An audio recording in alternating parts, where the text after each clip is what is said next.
Hi guys, this is Hirosaki. This story is all about what if Naruto was the bodyguard of Azula. Naruto is banished from Konoha, but gives them the slip and boards a ship. Soon after, he is shipwrecked on Ember Island and is saved by Azula. 3 years later, Naruto is Azula's bodyguard while she hunts for the Avatar, but did he see the last of Konoha?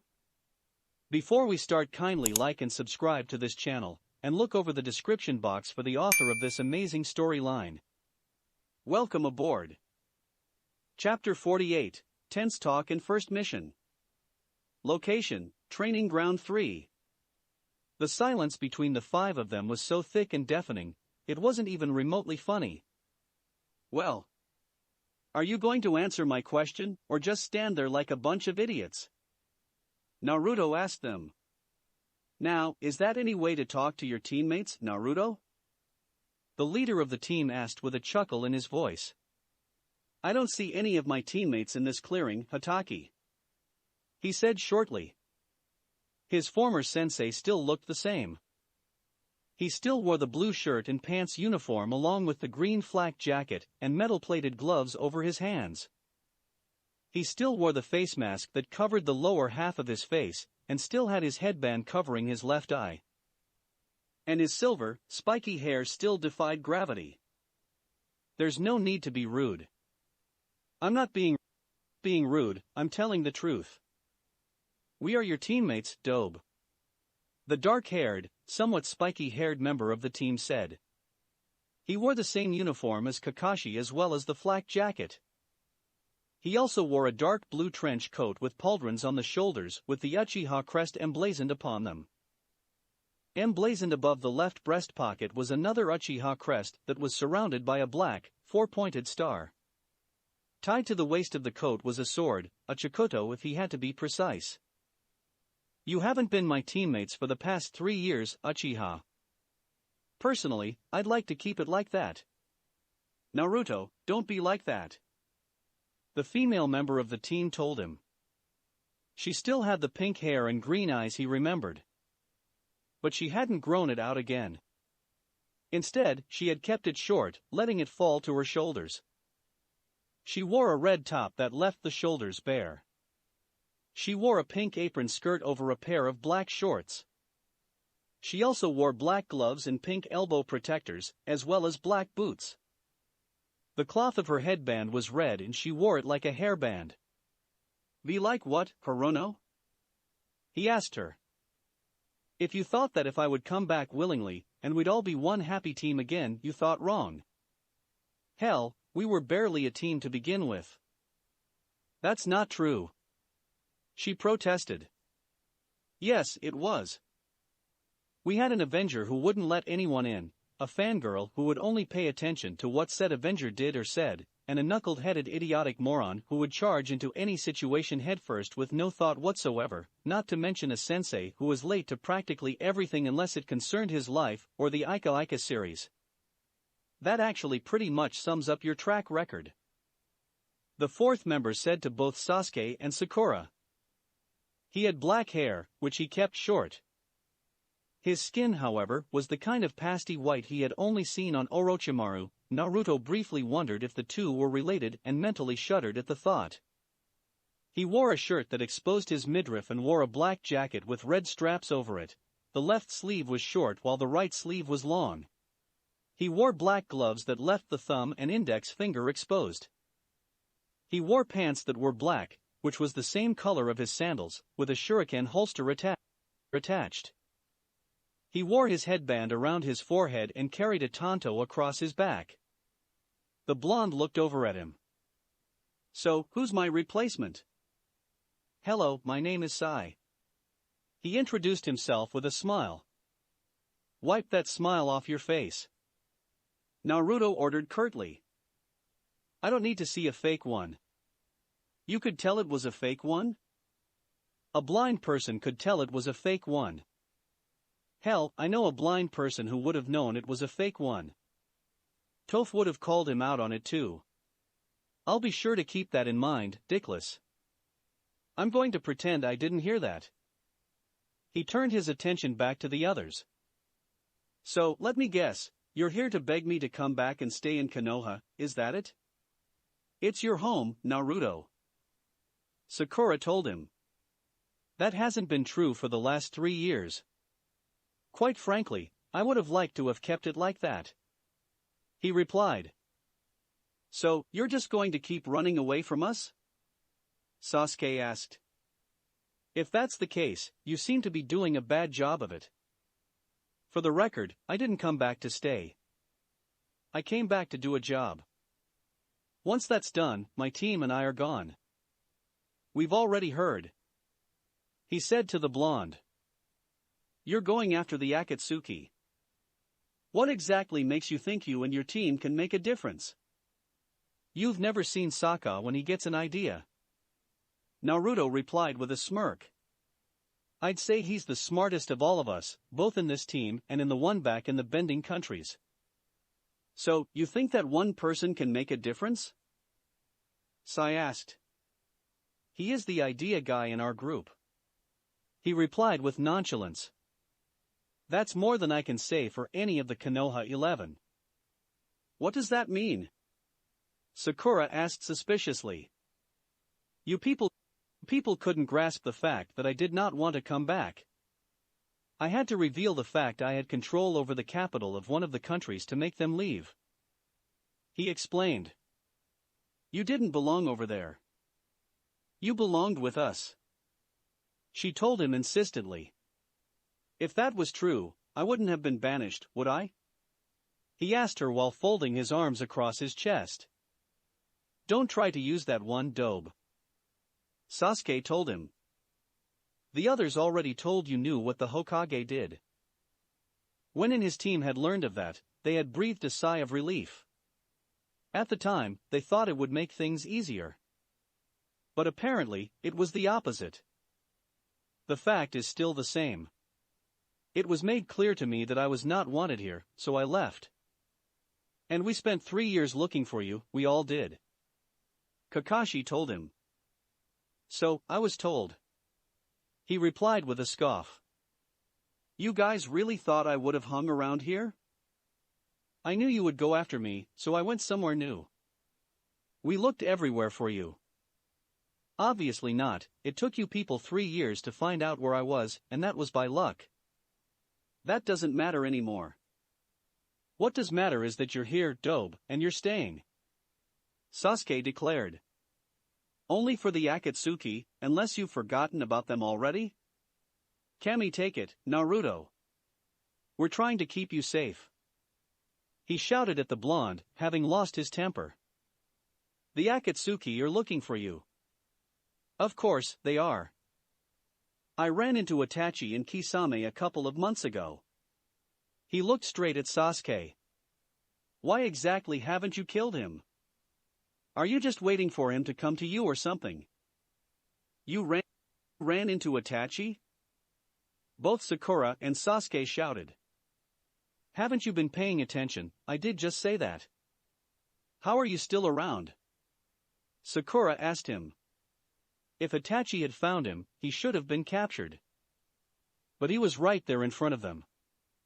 Your lack of faith is no surprise. He remarked sarcastically. Answer the question. He scowled at them. I am not a dog or a slave. Itachi and Kisame would have killed an entire city to capture you. Kakashi told him. Well, that would have happened. The problem was all 3 of us ended being caught by an insane Earth Kingdom colonel who wanted his army to raze a colony to the ground. So we ended up causing a massacre. Good times, good times. He said with a whimsical, but also sarcastic, smile. You call a massacre a good time? Sai asked, confused, not even he would qualify a massacre as a good time. That was a joke. Besides, they left when we were done. I left them a note. You left them a note? Sasuke repeated, like he couldn't believe what he had just heard. I told them not to come after me. Otherwise, they'd be leaving the bending countries with only their heads. Granted, he might not have been able to follow through with that threat on his own, but Itachi and Kisame didn't show themselves after that. so he'd like to think that it worked. You threatened them? And I can back it up. With what? Yourself? No, with them, he said with a smirk as he pointed behind him. They looked past him and saw 4 other people, along with a wolf and some other kind of creature, standing behind the memorial.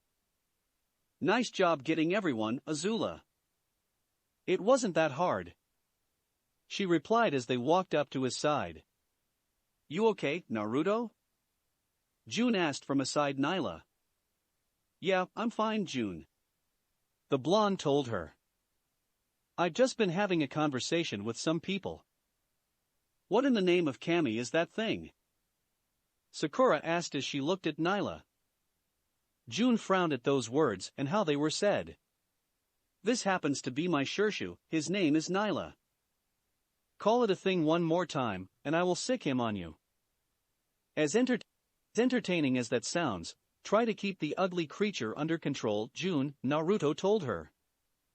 Nyla hissed at him when he heard the words ugly creature. Yes, I was talking about you, you blind mole. What are you going to do about it? Will the 2 of you knock it off? The bounty hunter told them, a frown appearing on her face as she spoke to the 2 of them. Fine, he looked at the Shirshu. But this argument is far over. Nyla hissed in agreement. Meanwhile, Akela just rolled his eyes. Are they who I think they are? Sokka asked the former shinobi, looking at the team of shinobi standing before them. Yep, pretty much. He looked over at him. How do you know who they are? I asked Asuma and his team back in Ba Sing Se. I guess I missed that one. He briefly wondered when the tribesman had asked Asuma and his team during the time in Ba Sing Se. Then his attention came back to the present. What do they want? The usual crap, they want me to stay here, they're trying to protect me, they've been trying to find me, etc., etc. He said in an offhand manner, waving his hand in the air as he spoke. Well, to be fair to them, they were probably the ones who looked for you the most. I'd figured. It's too bad they didn't come over when the others did. I would have had fun with them. What do you mean by that? Suki asked. I would have actually spent time playing around with them. You know, taunting them, giving them false information, so they could run off and leave you guys alone in a heartbeat, that kind of thing. I think you've been hanging around Jiraiya too long. Sokka commented. You say that like it's a bad thing. Are you planning to peep on naked women? He glared at him. You want to repeat that? He asked with a threatening voice. He might act like the super pervert sometimes, but he would never go to that level. Nope, glad to know you're still you. The tribesman said with a grin on his face. Thank you ever so much.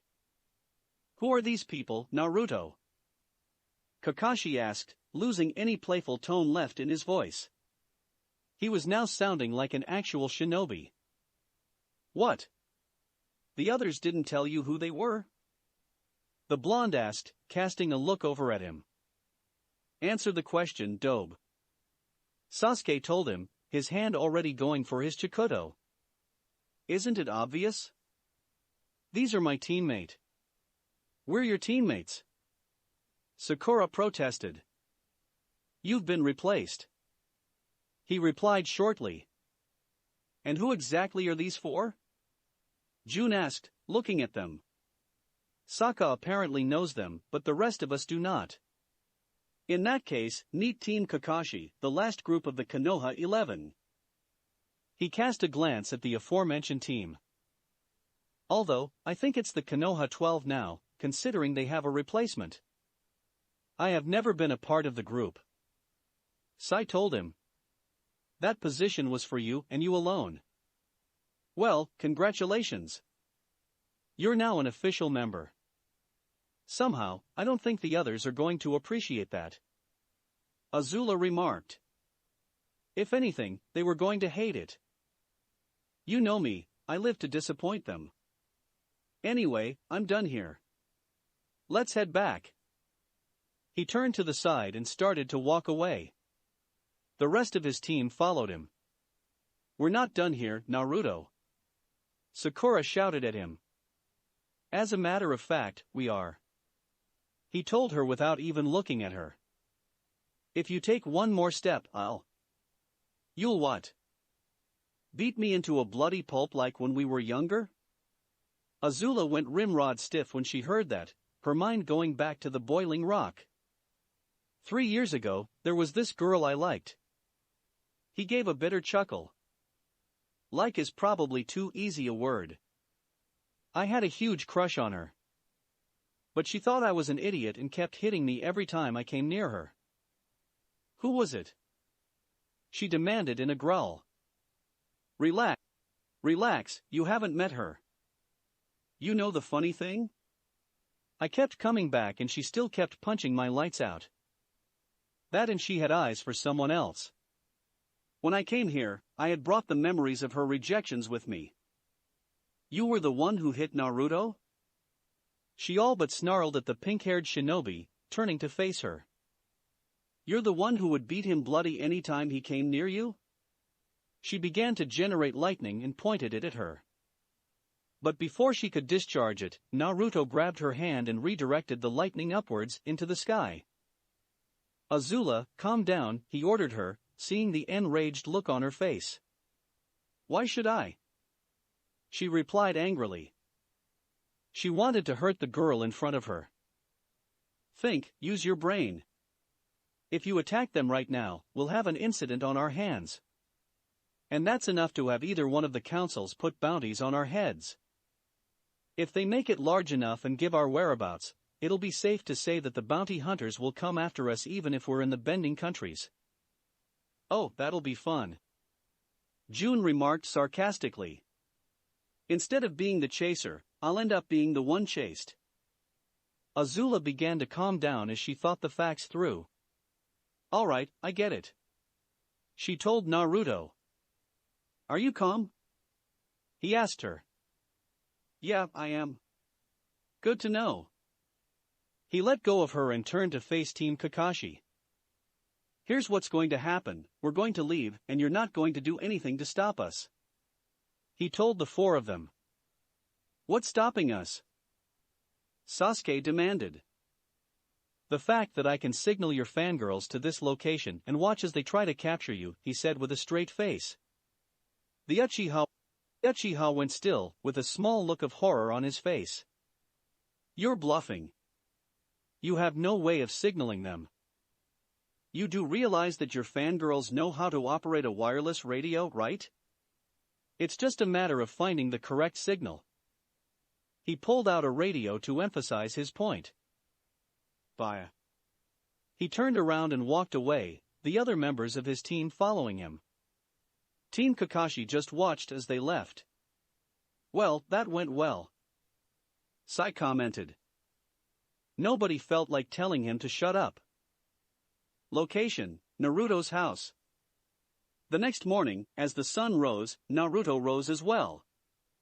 He got out of the bed and put on workout clothes, which consisted of sweatpants and a tank top.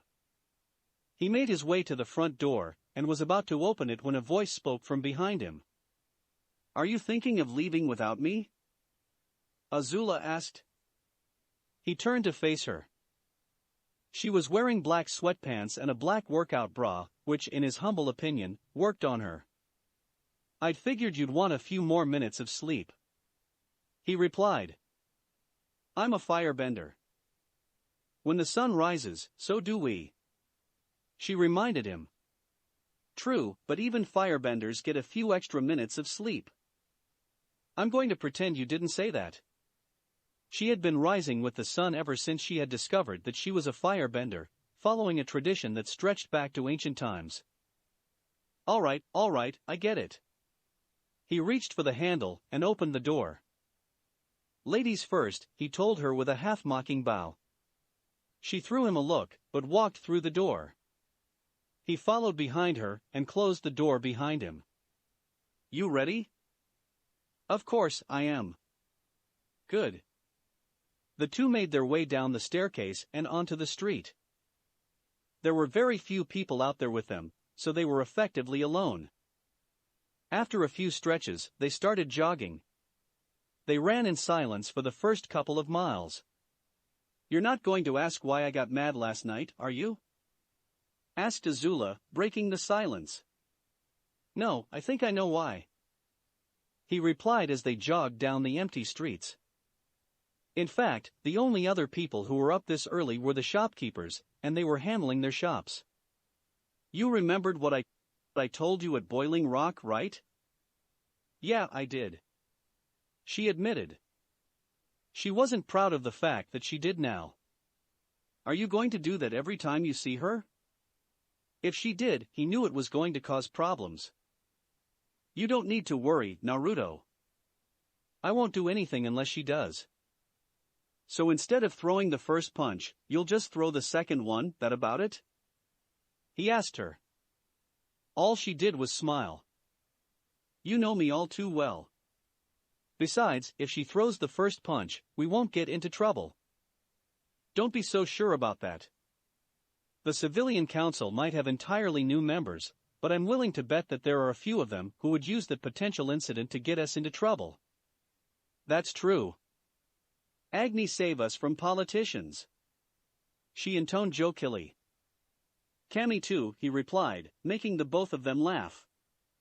They fell silent as they kept jogging through the village streets. They finally stopped in front of the Hokage building, panting lightly. They turned around and looked back at where they came. "Kick it up a notch?" he asked her. "You read my mind," she answered. They ran in different directions and began to climb up the building in front of them. Once they had gotten to the top, they took off across the rooftops. Naruto had always enjoyed doing this as a kid, running across the rooftops. He had found even more enjoyable when he didn't use his chakra.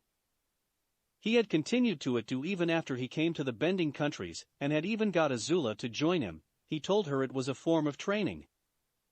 They raced across the rooftops, ducking under obstacles and leaping across buildings. Adrenaline was pumping hard through their bodies. To them, the jog was just the warm-up. This was the real workout. Soon, things began to blur together, but they didn't care. All that mattered to them was the thrill of the run, the urge to win, and the rooftops in front of them. They landed in front of the door to the house, ending the race in a draw. "How many draws are we at now?" Azula asked as Naruto opened the door. "Do you want an honest answer?" "Please."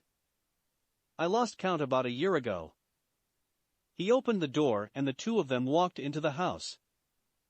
"You can go wash up first," he told her. "How gracious of you," she remarked drily. She headed towards the bathroom, leaving him alone in the front of the house. He went over to kitchen sink to wash the sweat off his face when he heard her call out. Naruto? How does this thing work?" "Right, forget that she's never seen a shower before," he thought to himself. He made his way over to the bathroom. He opened the door and saw her standing in front of the shower. "It's not that hard, Azula," he told her. "You just do this." He walked over to the edge and grasped the handle. He pulled it upwards so it was just hot enough. "You should wait until the water gets to the right temperature before getting in." The water came on, hitting him full on. "Ah, damn it," he muttered to himself as he stood back up. "You got it?" he asked her. "Oh yes, I do," she answered in a half-strangled voice, like she couldn't believe what she was seeing. He went completely still. He had heard that tone of voice before. It was the same tone of voice any woman got when they saw him wet. He had also just been hit by a full blast of water coming out of the showerhead, so his hair was now all but dripping. "Azula, close your eyes," he ordered. She did as she was told, albeit with a little reluctance. "I'm going to walk out of this room. Once you hear the door close, count slowly to 5, and then open your eyes." He made his way out of the room and closed the door. He walked back to the living room and after quickly drying his head off, took out his book along with his notes on them. He worked on them as he heard the shower go. It lasted a while, until he heard the shower turn off and the bathroom door open. He heard Azula walked out of the bathroom and back to the bedroom.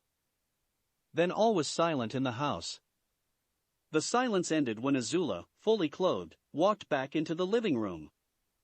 "Sorry about that, Naruto," she said, looking a bit embarrassed. She knew what happened when he got wet and yet was about to do the same thing every other girl did when they saw it. "You don't need to apologize. But you do realize now why I had those deadbolt locks installed, right?" he asked. "Yes, I do. It's just that, you know. You were dripping water?" he finished for her, making her nod. "Honestly, I still don't see why women get like that whenever that happens. I am not that good looking." "That's a lie," she thought silently to herself. "It's amazing, after all the attention he's gotten from women and fangirls, he still believes that." He closed the book and put the notes away. "I'll go clean up." He walked away towards the bathroom. He locked the door behind him after walking in and took off his workout clothes before stepping into the shower. He turned on the water and stood there as it pounded down on him. "You know, if that had been one of your fangirls, I would have been laughing," the QB stated. "That would not be a funny thing," he replied silently. "For me it would. It would have been immensely funny and quite entertaining to watch too." "Of course it is." His Bijou seemed to get a lot of kicks out of watching things like that happen to him. "So, why exactly haven't you taken her yet?" "What are you talking about?" "Taken who?" "Don't play dumb with me, Gaki. Why haven't you taken Azula to bed yet?" "In case you haven't noticed, we've been to bed several times actually." "What did I just say about playing dumb?" the fox asked him, sounding a little annoyed now. "Look, Fox. Just because I have a girlfriend, doesn't mean we have to have sex every 5 minutes. I did not say anything about every 5 minutes. I mean, what's the big deal? You're not a virgin." If he had been walking, that would have been the moment he would trip over nothing. "How the hell do you know that?"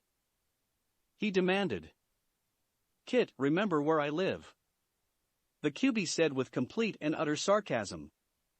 "So, you were watching the entire time?" "No, I was asleep. I just looked through your memories the next day." "Cammy, was I surprised at what I saw?" "You're not going to tell anyone about that." It may have been a while since then, but he still felt embarrassed that the fox knew about it. "Who the hell would I tell? I'm stuck inside you." He forced himself to calm down. "Well, if that's the case. Back to my original question, why haven't you slept with Azula?" "I'm only 16, QB. I don't need to go that far right away with her." "Which is ironic, considering how old you were when you..." "We are not talking about that." "Ah. There is no need to shout." "Then don't bring that up." All right, just answer my question already." "I already did." The rest of the shower was spent in silence. Once he was done, he left and quickly changed into his clothes. He walked out into the living room and saw Azula was sitting on the couch. "Did you eat already?" "Why would I when I have a very good chef at my disposal?" she asked with a small amount of humor in her voice. He smiled at her and gave a formal half-bow. "Your wish is my command, princess." He walked over to the kitchen and quickly made breakfast. The two of them sat down to eat, talking about random things. When they were done, Naruto washed and Azula put away. Just as they were finishing up, someone knocked on the door. "It's opened," Naruto called out. The door opened and Jiraiya stepped through. "Is it time to start already?" the blonde asked him as he finished the last dish. He nodded. Tsunade wants you and your team in her office. I'm to escort you two there. Despite what you may think, FS-sensei, I do know my way to the Hokage office. I know you do, but I want to talk to you on the way there. He looked at him. Of course, you do. Both he and Azula walked out the front door and Jiraiya followed them. So, what do you want to talk about? He asked the Toad Sage as they started walking down the street, lighting a cigarette and taking a drag. I heard you ran into Team Kakashi last night. Jiraiya remarked. How'd you hear about that? I have my sources. He answered cryptically. How did it go? How do you think it went? The blonde asked back. It was the same thing with the other teams. They want me to come back, they're trying to protect me, blah, blah, etc., etc. Be nice, Naruto. That was being nice. How did Azula know to get the other members of your team? That was something that baffled him a little. That would be telling. Naruto said with a smirk. Tell. He ordered shortly. No, I don't think I will. Would you like another training session? He held his hands up in mock surrender. All right, fine. He put the hands down. Last night, Azula asked if she wanted me to have her make dinner. So? That doesn't tell me anything. There's a reason why we try to stop Azula from cooking, or at the least, find some good cover. Do you want me to send you flying? Azula threatened him, fist covered in blue fire. Would you relax? He asked her. It's the truth and we both know it. Besides, you like what I cook for you. Flatter. She replied, but with a small smile. She put the fist down and extinguished the fire. So, you knew something was up once she offered to cook? Jiraiya asked him. Yep, once that was in place, we started to say something one thing, but mean another. For example, last night I asked her if she remembered where the clones put the pots and other whatnot. She told me that the pots were to her left, the pans were to her right, and the other stuff was in the shelf above her. In other words, Azula continued. There was one person outside the house on my left, one on my right, and the rest were directly in front of me, on the side of the house I was looking at. Ha, that's fairly impressive. The Toad Sage admitted. If he had time, maybe he could devise a new cryptic language for the village from it. Thank you. The two said together. Don't do that. But still, you'll have to at least get along with your former teammates. He told Naruto. I know that. Why do you think I stopped Azula from shooting a bolt of lightning through Sakura? Yeah, I heard about that. You hear about a lot of things. He said sarcastically. That's my job, have you forgotten? Jiraiya replied with equal sarcasm before turning to Azula. Why would you try to fry Sakura? You've never even met the woman. He asked as they entered the Hokage building. No, but Naruto told me about what she did to him. She answered with a small growl. Well, you're going to have to get along with each other. He said as they walked through the building towards Tsunade's office. Why? Naruto asked as they stood outside the door to her office. He opened the door and saw Tsunade sitting at her desk. Sokka, Akela, Suki and Jun were there, as well as Team Kakashi. This idea had better be planned before last night's adventure, otherwise one of you two have lost a few IQ points. He accused both Jiraiya and Tsunade. Just get in here, Gaki. Tsunade told him. Now, what exactly is your name for your team? We seriously have to come up with one? He asked as he, Azula, and Jiraiya walked into the room. Seeing an ashtray on the desk, he walked forward and stubbed the cigarette out in it. It's for the mission record. Should I have you known as Team Avatar? No, the idiot isn't here. Who are you talking about? she asked. The last time she checked, there wasn't an idiot with them when they were here. I'm talking about Aang, he said with exasperation in his voice. If somebody didn't keep an eye on him, he would be doing something stupid all the time. That's a little mean, Naruto, Suki accused him. It's still the truth. Besides, you guys didn't exactly stop him on a few of those occasions. Just call us Team Paragon, all 4 of us are in it, June told the Hokage. Good name, Sokka complimented her. I try. Alright then, the 5 of you are now Team Paragon, Tsunade declared, writing it down on one of the pieces of papers on her desk. What's the mission? Naruto asked, becoming all business. Do you remember your mission to the Land of Snow while you were still with Team Kakashi? The Hokage asked him. Yes, we escorted Koyuki Kazahana back to her homeland to film a movie, and helped her overthrow her uncle in the process. Busy day? Asked Sokka. Just a little bit, he answered. There is reason to believe there is more to Doto's revolt than originally believed, Jiraiya told them. That got the blonde's attention. According to what little information we know, the Akatsuki somehow funded the revolt and kept a low-level presence there, Tsunade said. And this Doto didn't care about them? Suki asked. If she had done something like, which she wouldn't, she would have kept an eye on them. My uncle couldn't have cared if they had run the country for him, a woman's voice said from behind them. He only cared on finding my father's treasure. Naruto turned to face the newcomer. Lady Koyuki. He greeted the daimyo standing in the door formally, bowing his head to her. Hello again, Naruto, she greeted in return, along with a warm smile. He raised his head. How did the movie turn out? He asked her. Quite well, as did the next one. He would have asked her what she meant, had he not remembered what script she had in her hands the last time he saw her. You mean you actually perform in that movie? Yes, she did, Kakashi said in a semi-dreamy voice. She did a magnificent job. Shut up, you perverted Cyclops, the blonde told him. I wasn't talking to you. There's no need to be rude, Naruto, Koyuki told him.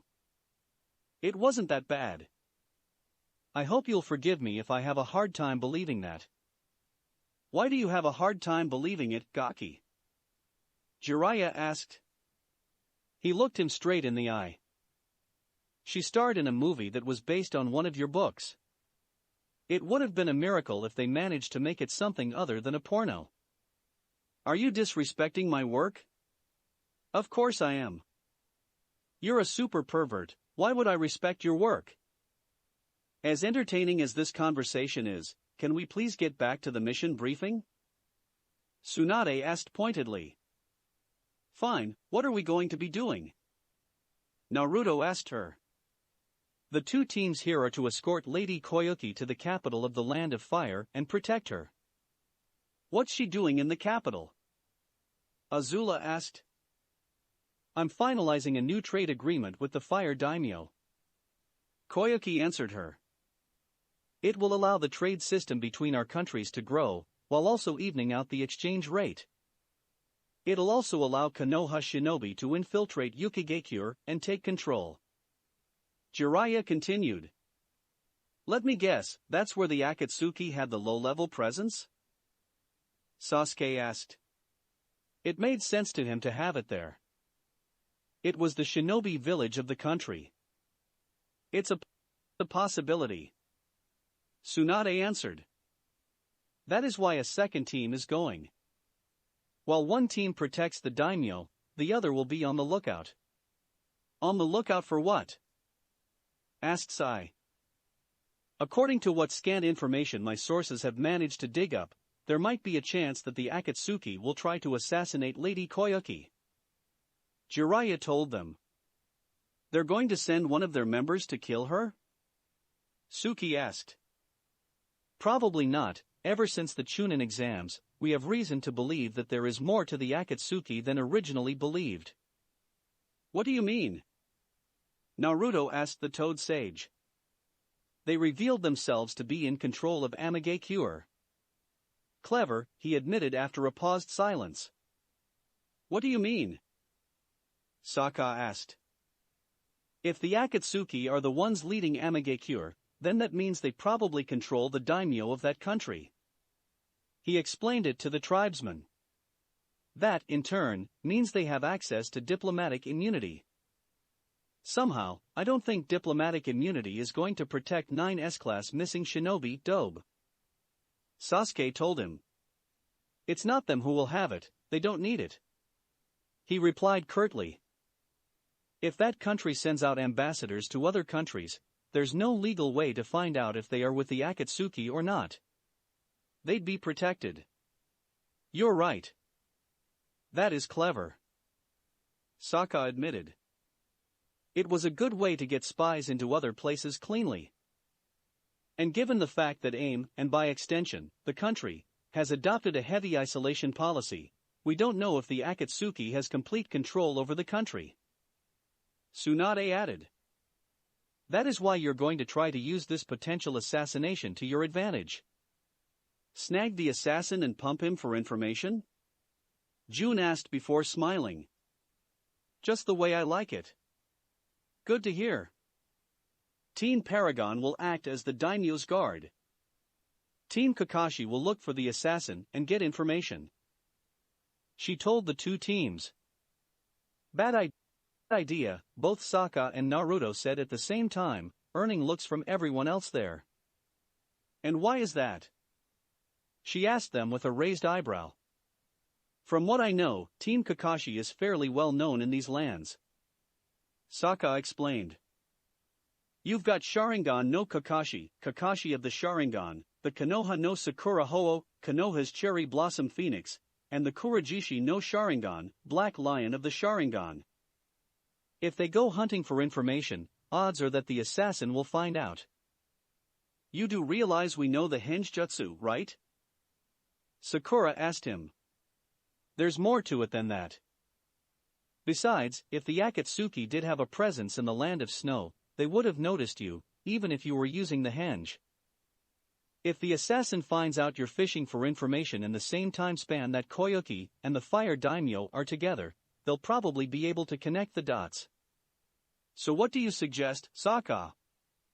Koyuki asked him. We switched the teams. Team Kakashi will stay with the daimyo while Team Paragon hunts for information.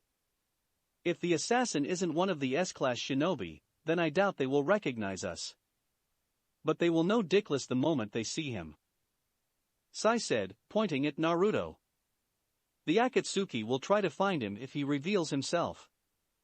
Sai, I just have one thing to tell you. Naruto told him. And what's that? The next time you call me Dickless, you'll be flying through a window. He said with a fake cheerful smile.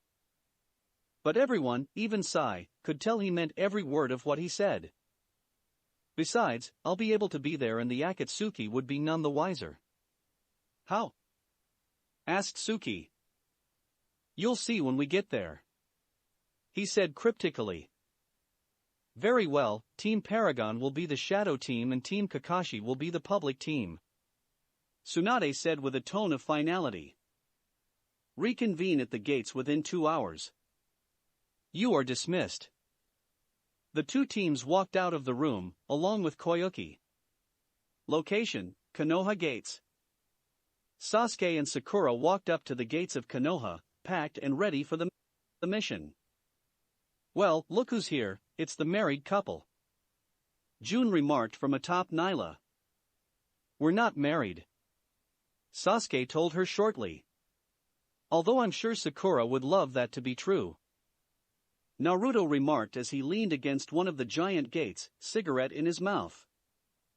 He wore a black traveling cloak over his clothes with the hood up over his head. That's not funny, Naruto. Sakura told him. Besides, I've grown out of that. He stared at her, pulled out a shuriken, held it up in the air, and let go of it, letting it fall to the ground. Sakura's not a fangirl anymore, he said to himself. It's the end of the world. Now, that's not nice, Naruto, Kakashi told him as he inside joined them. It's still the truth. We have to work with these people, Naruto, Sokka said from where he stood, Akela at his side. The wolf was currently sniffing the air, observing new scents. I'm well aware of that. Hell, he had known these people before the tribesmen did. Then at least try to get along with them. This is me getting along with them, he retorted. If I didn't want to get along with them, either I'd be gone or they'd be dead. Gaki, behave, Jiraiya told him with a stern voice. I am behaving. He took a drag and blew out the smoke. When is Koyuki showing up? She should be here soon enough. Actually, I think I see her coming up now, Azula said as she looked back into the village, getting everyone's attention. I apologize if I was late, Koyuki said as she walked up to them. You weren't, Suki reassured her. Hey, where are the guards or the servants? I thought you would have had them, since you're a daimyo, Sokka asked. She shook her head. I came here with Lord Gaara during the Chunin exams, and I've stayed in Konoha since. I've been talking to the fire daimyo via messengers, so this will be the first time we'll be talking about the trade agreement face to face. And nobody back home is panicking about where you went? Naruto asked her. Everyone who needs to know where I am does know. Is everyone here? Jiraiya asked, looking around and counting heads. Yes. They all answered. Good. Due to the fact that we're escorting Lady Koyuki, we cannot take to the trees. This'll make the journey to the capital about 5 days long. I want you all to be on alert. I don't care if we're on the road, at camp, or in the capital, never let your guard down, got it? We got it, FS-sensei, Naruto told him. Then let's move out. They all started walking away from the village and for Team Paragon, their first mission in the elemental countries. Chapter 49, Splitting Up and Looking Around. Location, Land of Fire Capital. The group walked through the gates of the capital. Not exactly what I was expecting, Azula commented as she stared at its walls. While it and the gates were impressive, as she could tell they would be able to protect the city behind it, they were completely different than what she was used to. What were you expecting? More red, asked Naruto. Yes. She was from the Fire Nation. There was a lot of red in the capital alone. She was used to its color. Just because we're in the capital of the Land of Fire, doesn't mean all of it has to be red, he told her. I am well aware, she replied drily. Despite where she was raised, she knew that well enough. Are the two of you done? Jiraiya asked them both, standing behind them. Yeah, just about, Naruto replied. Then the 5 of you, Akela growled and Nyla hissed. Sorry, the 7 of you should get going. I'll stay with Team Kakashi and Koyuki. Right, we'll see you when we see you. Team Paragon walked past the gates and into the city, Naruto pulling the hood over his head as they did so. Soon, they disappeared within the crowd in the streets. Well, I guess we'd better head to the Fire Daimyo's palace, Kakashi said. They walked away from the gates in a different direction. There was another gate that went straight to the palace, and Shinobi, who wanted to speak to the daimyo, went through that one. Even though Kakashi, Jiraiya, and Koyuki talked to one another, the other 3 members didn't. Sai didn't talk because he didn't feel the need to. Sasuke and Sakura, however, didn't speak because of something else. They had been like that ever since the day before. Flashback. They walked down the road, slowly making their way to their destination. All around them was nothing but trees and open skies. Ugh. June groaned. Can I just go ahead and meet you guys there? It's getting more and more tedious waiting on you all. Do you know the way to the capital, June? Naruto asked her. No. Then stop complaining and keep on moving. Hell, even Nyla is complaining less than you are. She gave him a half-hearted glare but didn't say anything. She just urged the Shursha she was riding on forward. The rest of them just kept walking as well. As they did, Jiraiya walked up beside Naruto. Hey, how long are you going to keep this up? He asked. What are you talking about? The blonde asked him. I'm talking about you and Team Kakashi. You haven't spoken to them for the past 4 days, and every time they've tried to do so with you, you either ignore them or walk away. I'm just trying to focus on the mission. He replied, keeping his eyes looking straight ahead. The mission hasn't even started yet, Gaki. You'll have to talk to them eventually. I'll talk to them when I have to and only when it concerns the mission. And you'll just talk to the others about anything else, that about it? It's a perfect solution, right? He got slapped upside the back of his head for that remark. Ow.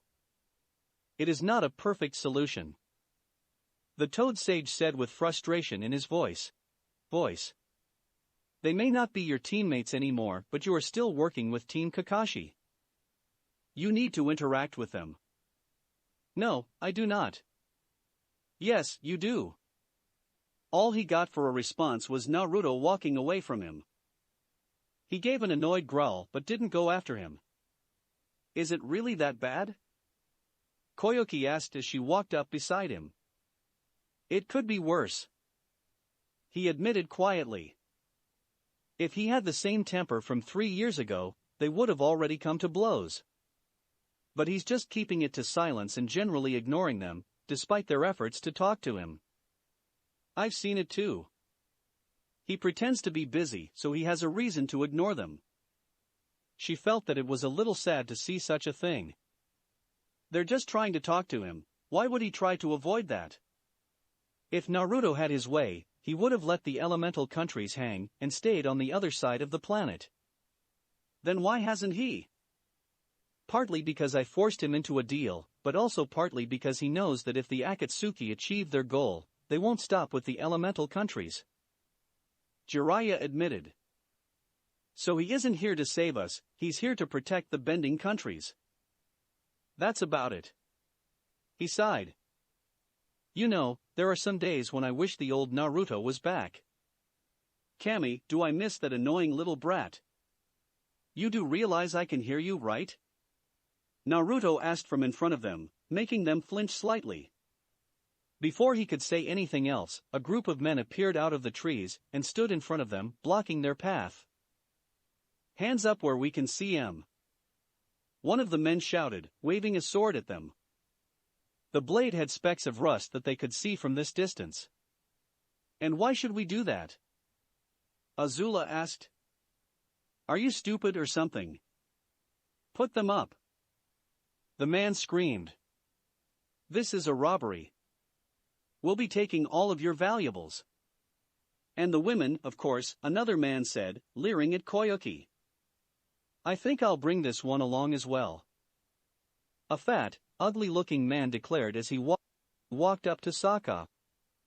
He's a pretty one. He said with a grin as he placed the tip of his knife on the tribeman's cheek. It looks like Tatsu's found another toy.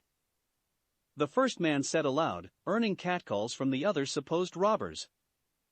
I'm gonna enjoy breaking you. The aforementioned Tatsu told him, tapping the knife against his cheek. Soon, you'll be begging for me. I doubt it. Sokka replied calmly. That's what they all say at first. He said with a greasy chuckle. Now, I wonder how big you are. He brought his free hand downwards. I recommend you don't do that. The water paragon said as the hand was just about to grab his crotch. And why's that? If you do, my sword's going to end up in your throat. Oh, I'm sure it will, but it'll be my sword that's going to be in your through. He didn't finish the sentence, due to the fact that Sokka whipped his weapon out of its scabbard and plunged it into his throat. He pulled it out, and the dead man fell to the ground. And for the record, I have a girlfriend, he told the corpse. The rest of the would-be robbers stared at him in shock. Nice going there, Sokka. Naruto complimented him, walking up beside him. Now there are only 9 of them left. I noticed, Naruto, he replied, eyeing the rest of them. Their confident air was now lost and was replaced with a nervous one. So, how's about we just kill the rest of them? Sounds like a plan to me. Akela, stay out of this one, he told the wolf, who just yawned with boredom. All right, you take the 4 on the left, the blonde said to him. I'll take the 5 on the right. Hang on, why do I get 4 and you get 5? You already killed one, that's why. As they talked, the robbers had gotten over their shock. Do you really think the 2 of you will be able to beat us? The second robber asked. Actually, I think it's going to be quite easy, Naruto said before he turned to face the water paragon. So, how do you want to do this? First one finished wins? Sokka suggested. Sounds good to me. He dropped into a stance and the tribesmen did the same. Before anyone could say anything, the 2 attacked the rest of the robbers. As they watched, everyone realized that attack would have been too mild a word. They tore into the robbers. Sokka was using his Zanpakuto to effortlessly cut off limbs or decapitate them. Naruto had taken an earth-bending stance and was using it to shatter bones. He'd kick or punch an opponent so hard, the snapping of their bones was loud enough for everyone to hear. But whoever he was fighting and breaking their bones didn't have the chance to scream because that's when he killed them. Eventually, they had killed almost every single one of the robbers. There was only one left, a boy around their age. He looked at the 2 of them with nothing but fear in his eyes. Realizing that his death was imminent, he tried to run away, tears running down his face as he screamed with fear. But he didn't run away from the group, he ran towards it. He ran through them, and had just gotten clear of Sasuke and Sakura when a kunai flew through the air and buried itself in the back of his head, killing him. The 2 Konoha shinobi just stared at the dead body falling to the ground. If the 2 of you were just going to stand there, the least you could have done was stop him, Naruto told them curtly as he walked up to the corpse and reached down to pull the kunai. But I guess even you 2 will freeze up, even if you're both a Chunin and a Jonin. He said the last part mockingly as he pulled out the kunai and walked away, lighting a cigarette as he went. The 2 of them just stared at his back. They had indeed frozen up, but not because of the fight. They had frozen up because they saw Naruto effortlessly kill 5 men on his own.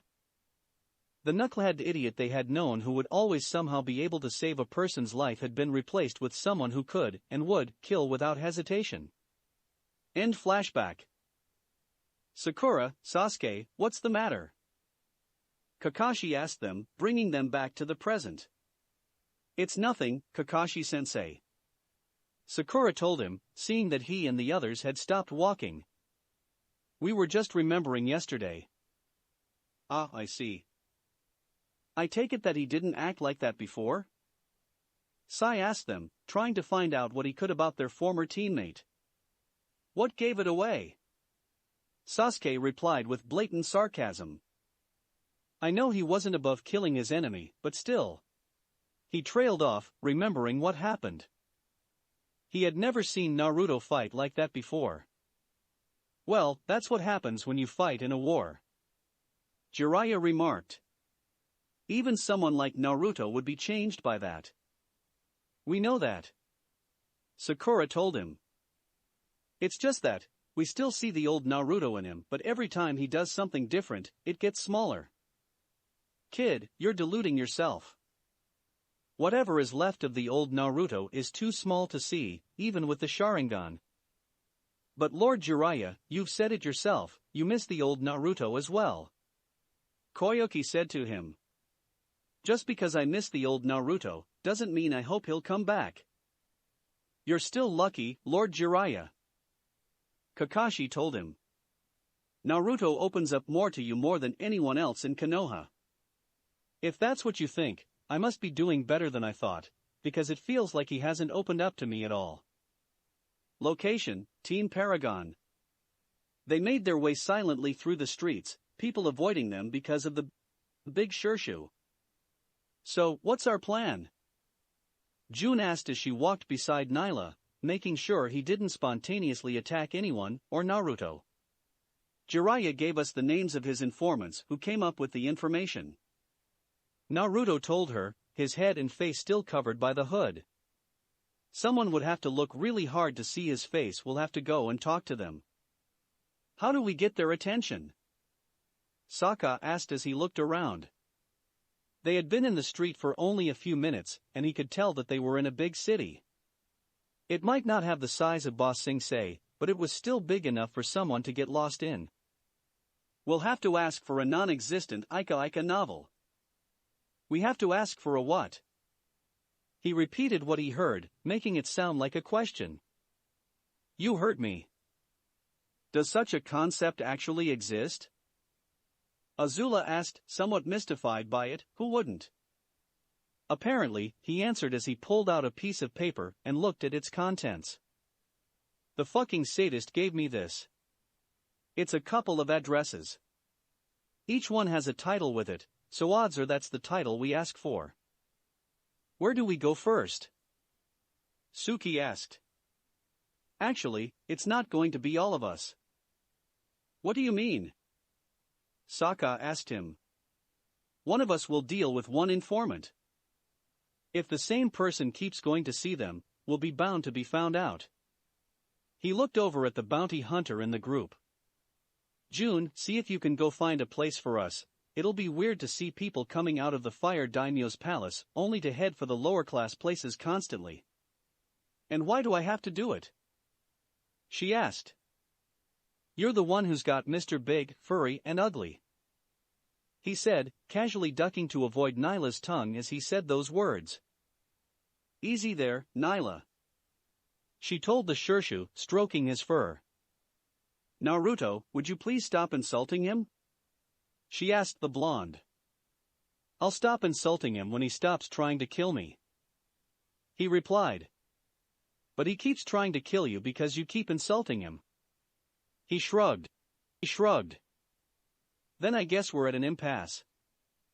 Both Sokka and Akela rolled their eyes in unison at those words. She gave a small groan. Fine, whatever, I'm going to find a place. She started to walk away, leading Nyla along as well. Don't blame me if it's near a tavern. I need a drink. She called back to them. That would be better, thank you. He shouted in return. Isn't she going to get lost? Suki asked. I hope not, she has a map. It would be redundant to get lost in a city you had a map to. So do you know where to go? Azula asked him. Yes. Thankfully, I bought 2 maps. Then who has it? Who else would have it? He pointed his thumb at Sokka, who pulled out said map. Lead the way, map guy. He told the tribesman. That's Mr. Map Guy to you, pal. He said half-jokingly. Odd, I would have called you Dr. Map Guy. Oh, thank you. I didn't realize I had gotten the honor. Will the two of you knock it off?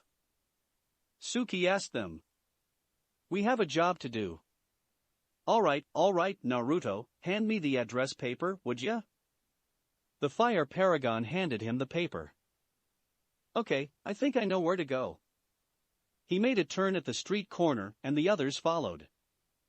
He walked quickly through the streets, checking the map once in a while to make sure he hadn't gotten lost.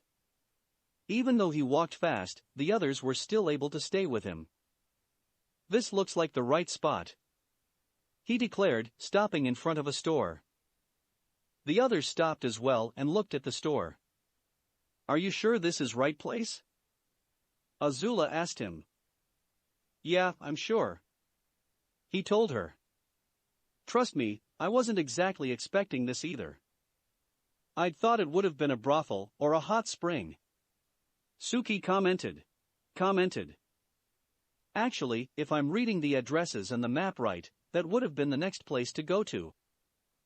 You know, if you think about it for a minute, it's not that surprising, really. Naruto said. Anyway, I'll be the one to make contact with the informant. Sokka, cover the entrance with a Kella. Suki, keep an eye on anyone and everyone else in there. Azula, try to stay close to me, but don't make it obvious. Anyone got any questions? The others shook their heads.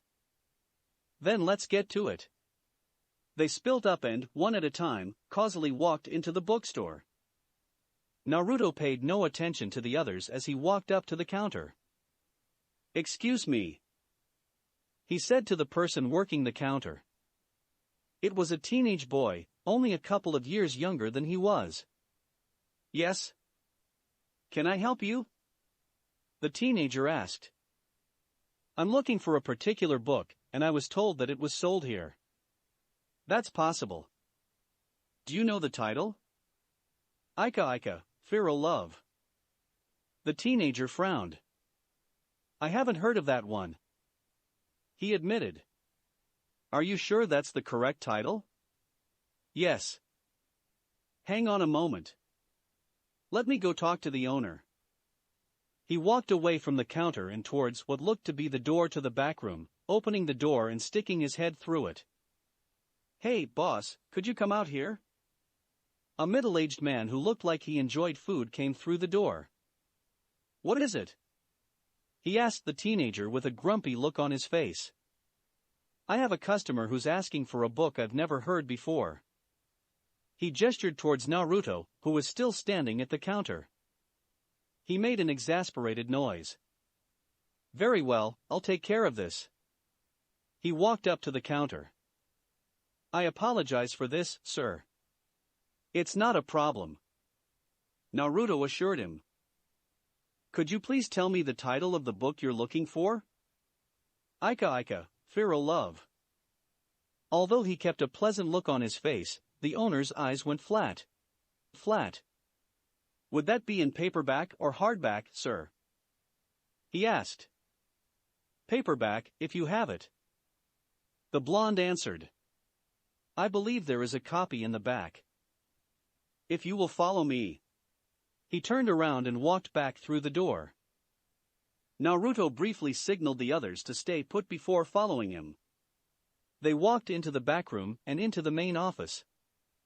Once they were in, the owner locked the door behind him. You may know the passphrase, but I don't know you. Of course you don't. He replied, pulling the hood down and letting his head to be shown to the world or, at least, the office. The owner looked at him. So, you're the kid he kept talking about. The one everyone was looking for. Did he tell you that we were coming? Naruto asked him. He nodded. I assumed that he would be here with you. He's with the other team. He'd figured to stay within the public view. Makes sense, he acknowledged. Are the other three in the wolf with you? He had been in the information business to know if people were keep an eye out. Yes. Are they trustworthy? I trust them, and so does Jiraiya. The blonde told him. Good enough. He walked over to the desk and sat down behind it. Have you heard anything new? Naruto asked him, walking up to the front of the desk. It was a nice desk, he would admit that. It was made from nice and aged well. He shook his head. Not really. What I've heard has been mostly repeated. There is a possibility that the Akatsuki might try to have the spring daimyo killed, but that's about it. Are you sure you haven't heard anything new? Well, I did hear something about the hit might possibly happen during the upcoming dance, but I can't be sure. What dance? He asked, looking up from the desk. The fire daimyo is supposedly going to throw a formal dance for the spring daimyo soon. I guess it's to celebrate the trade agreement or something like that. The man explained before snorting slightly. Our ruler would celebrate the dropping of a hat. You don't like the daimyo? He asked, keeping his tone neutral. No one in the capital likes the daimyo. The man is a complete idiot. He makes his decisions based on what his advisors tell him. Whoever is the most convincing gets his approval. And when it comes to important things, he leaves it to his advisors. That has got to be the most idiotic way of ruling a country I have ever heard of. And I'm also counting Ba Sing Se. He thought to himself. No kidding. The QB agreed. Ozai and Long Phone might have been greedy, controlling assholes who didn't give a damn about anything else except their power, but at least they knew how to rule a country. If everyone dislikes the daimyo, why haven't you overthrown him or something? He asked the owner. Mostly because his advisors are able to deal with any potential damage his decisions create. But if you want an actual answer, we're just waiting for his daughter to take over. That's it? How old is the daughter? Didn't Jiraiya ever tell you that it was rude to ask a lady her age? He asked with a slightly amused look. That's only if you're asking the lady herself. The blonde retorted. Besides, we're talking about the man who peeps on naked women regularly and is still not dead. He chuckled. You're right about that. But you still haven't answered my question. I know I didn't. You just need to know that the daimyo's daughter is shaping up to be a much better ruler than her father. If she were to try and overthrow him, the people here in the capital would probably look the other way. That would be the first time I've heard something like that ever happen. He said after a moment of silence. You know what they say, kid. There's a first time for everything. True enough. Are you sure there isn't any new information? If there was, I would have told you. Then my team and I will be going then. He turned around and walked for the door. Are you sure you don't want to buy a book? The owner asked him as he stood up and walked over to the door as well, unlocking it. I don't know about my teammates, but I'm fine. He answered as he walked out of the office, pulling the hood back up. That's a pity. Location, Team Kakashi. They had a brief meeting with the Fire Daimyo, in which he waved them away within 10 minutes. For Sasuke and Sakura, that was the first time they had actually met the daimyo, and were a little surprised by him. Is he always like that? Sakura asked as they walked down the hallway towards their rooms. Pretty much, Jiraiya answered. You have to make your point quickly when you're talking to him, otherwise he'll get bored. That doesn't really seem like a good way to rule a country. He's still the daimyo. We have to make do with what we got. How on earth did the Sandaime deal with him? Sasuke asked. With a lot of patience and a lot of fast talking, he answered. But mostly, he dealt with the advisors. And that's what Lady Tsunade has to deal with now. Koyuki asked as they rounded a corner. Yes, it is. Truth be told, it was a lot easier when his wife was alive. Hold on, I thought Madame Shirjimi was his wife. Sakura pointed out. She had been there in the throne room, but she had been focused on her cat rather than them. We're here. Kakashi announced as he opened the door to the set of rooms they had been given. Sasuke, Sai, Lord Jiraiya, and I will take the room on the right. Lady Koyuki will take the room in the back and Sakura will take the room next to her. He ordered as they walked into the first room, closing the door behind him. They moved quickly to put their stuff in the room they had been given, working methodically and effortlessly, Koyuki a little less so than the others. She was a daimyo, not a shinobi. As they did so, there was a knock on the door. Both Sasuke and Sakura moved to either side of the door, hands hanging over a readied weapon. Sai hung back, hiding himself in the room's shadows. Koyuki slowly walked over to the door and opened the door, revealing a woman who looked to be in her early 20s. Lady Koyuki? she asked. Yes. You are? Koyuki asked in return. My name is Miki. I'm the daughter of the fire daimyo and the person who you've been communicating with about the trade agreement. She frowned.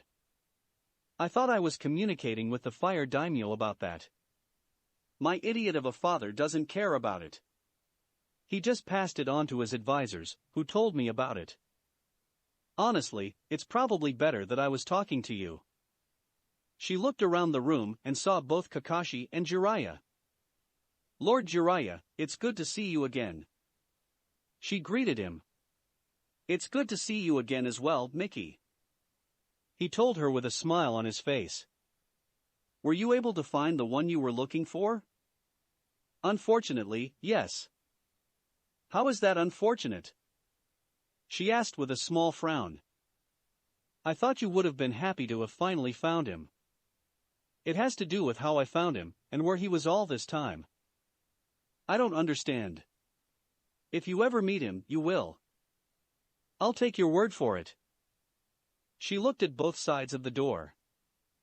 Why exactly are the two of you standing like that?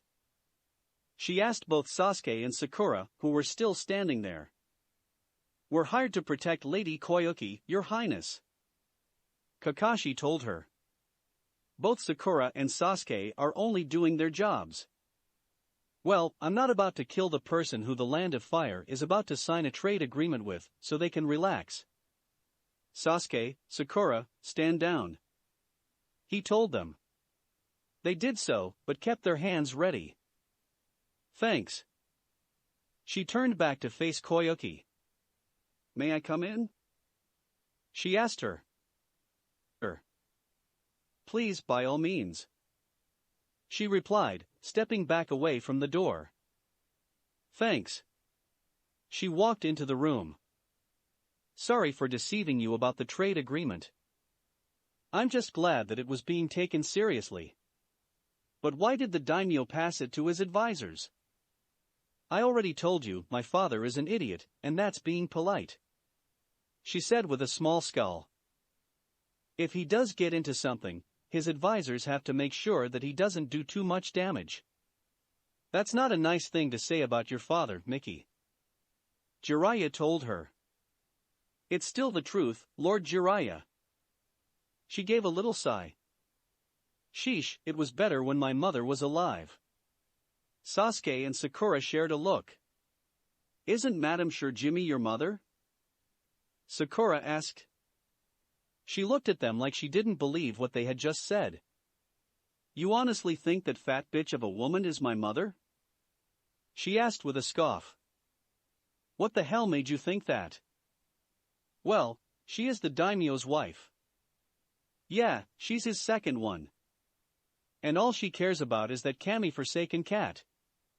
Which every genin team in Konoha knows quite well, Sasuke remarked drily. She looked over at him. You're that Uchiha kid, right? She asked him. He briefly bowed his head. Yes, Your Highness. You know, Shirjimi once tried to arrange a marriage contract between the two of us. He was surprised by that, but managed to keep it off his face. I was not aware of that. She shrugged her shoulders. That's mostly because I gave her a black eye when she suggested the idea and threatened to kill her cat the next time she'd bring it up again. Not to be disrespectful, ma'am, but couldn't you have killed the cat instead? She laughed. Oh, I like you. She turned back to face Koyuki. Sorry, but I have to go. We can talk later. I just thought I'd introduce myself to you so you know what to expect when it came to the trade agreement. It's not a problem at all. Thank you for informing me. They watched as the daughter of the fire daimyo walked out of the set of rooms. Well, that was unexpected. Kakashi said after she had left, closing the door. I had no idea she was in charge of the trade agreement. You and I both know the daimyo is an idiot, Kakashi. Jiraiya told him. Yes, but I assumed that the advisors were taking care of it. Well, they're not. He rubbed the back of his head. She's becoming more like her mother every time I see her, he said, mostly to himself. I take it her mother was someone you knew? Sai asked as he came out of the shadows. Anybody who knew the world of politics knew who she was.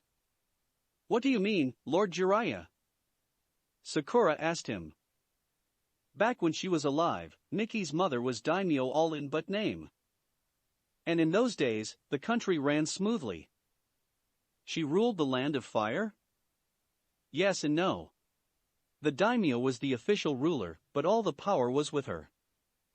She called all the shots, and it seems she taught what she knew to her daughter.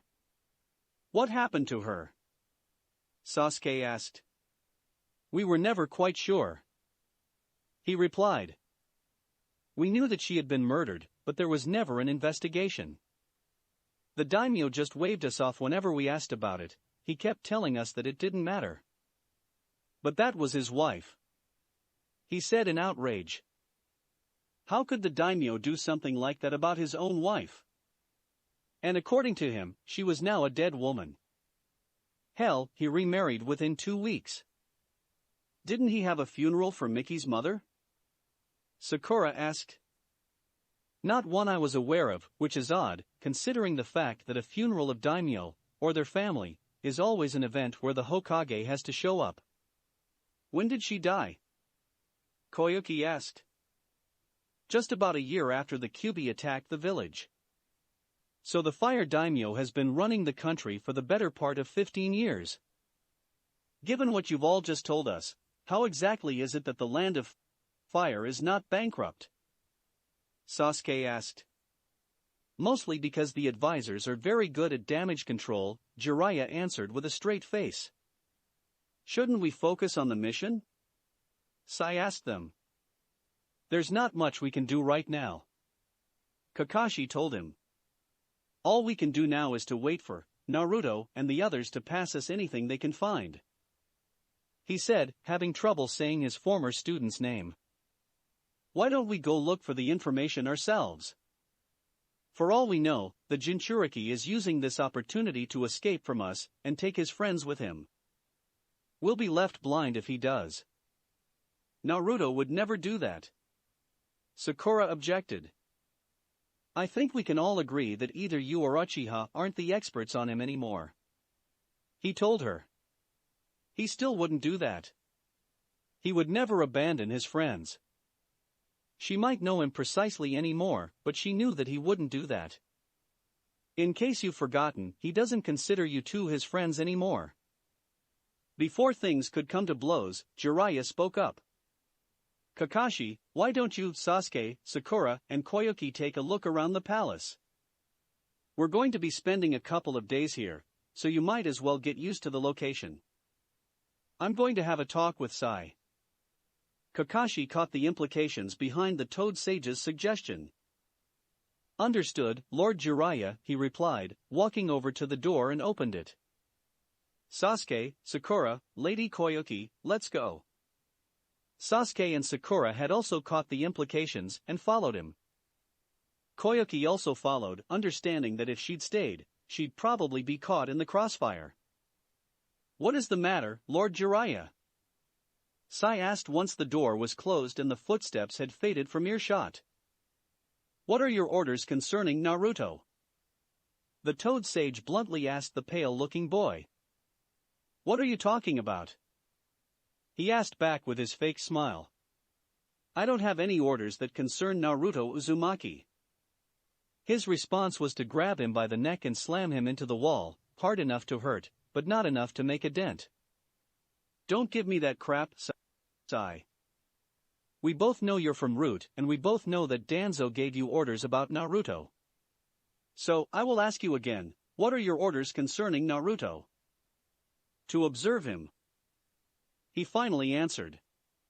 What else?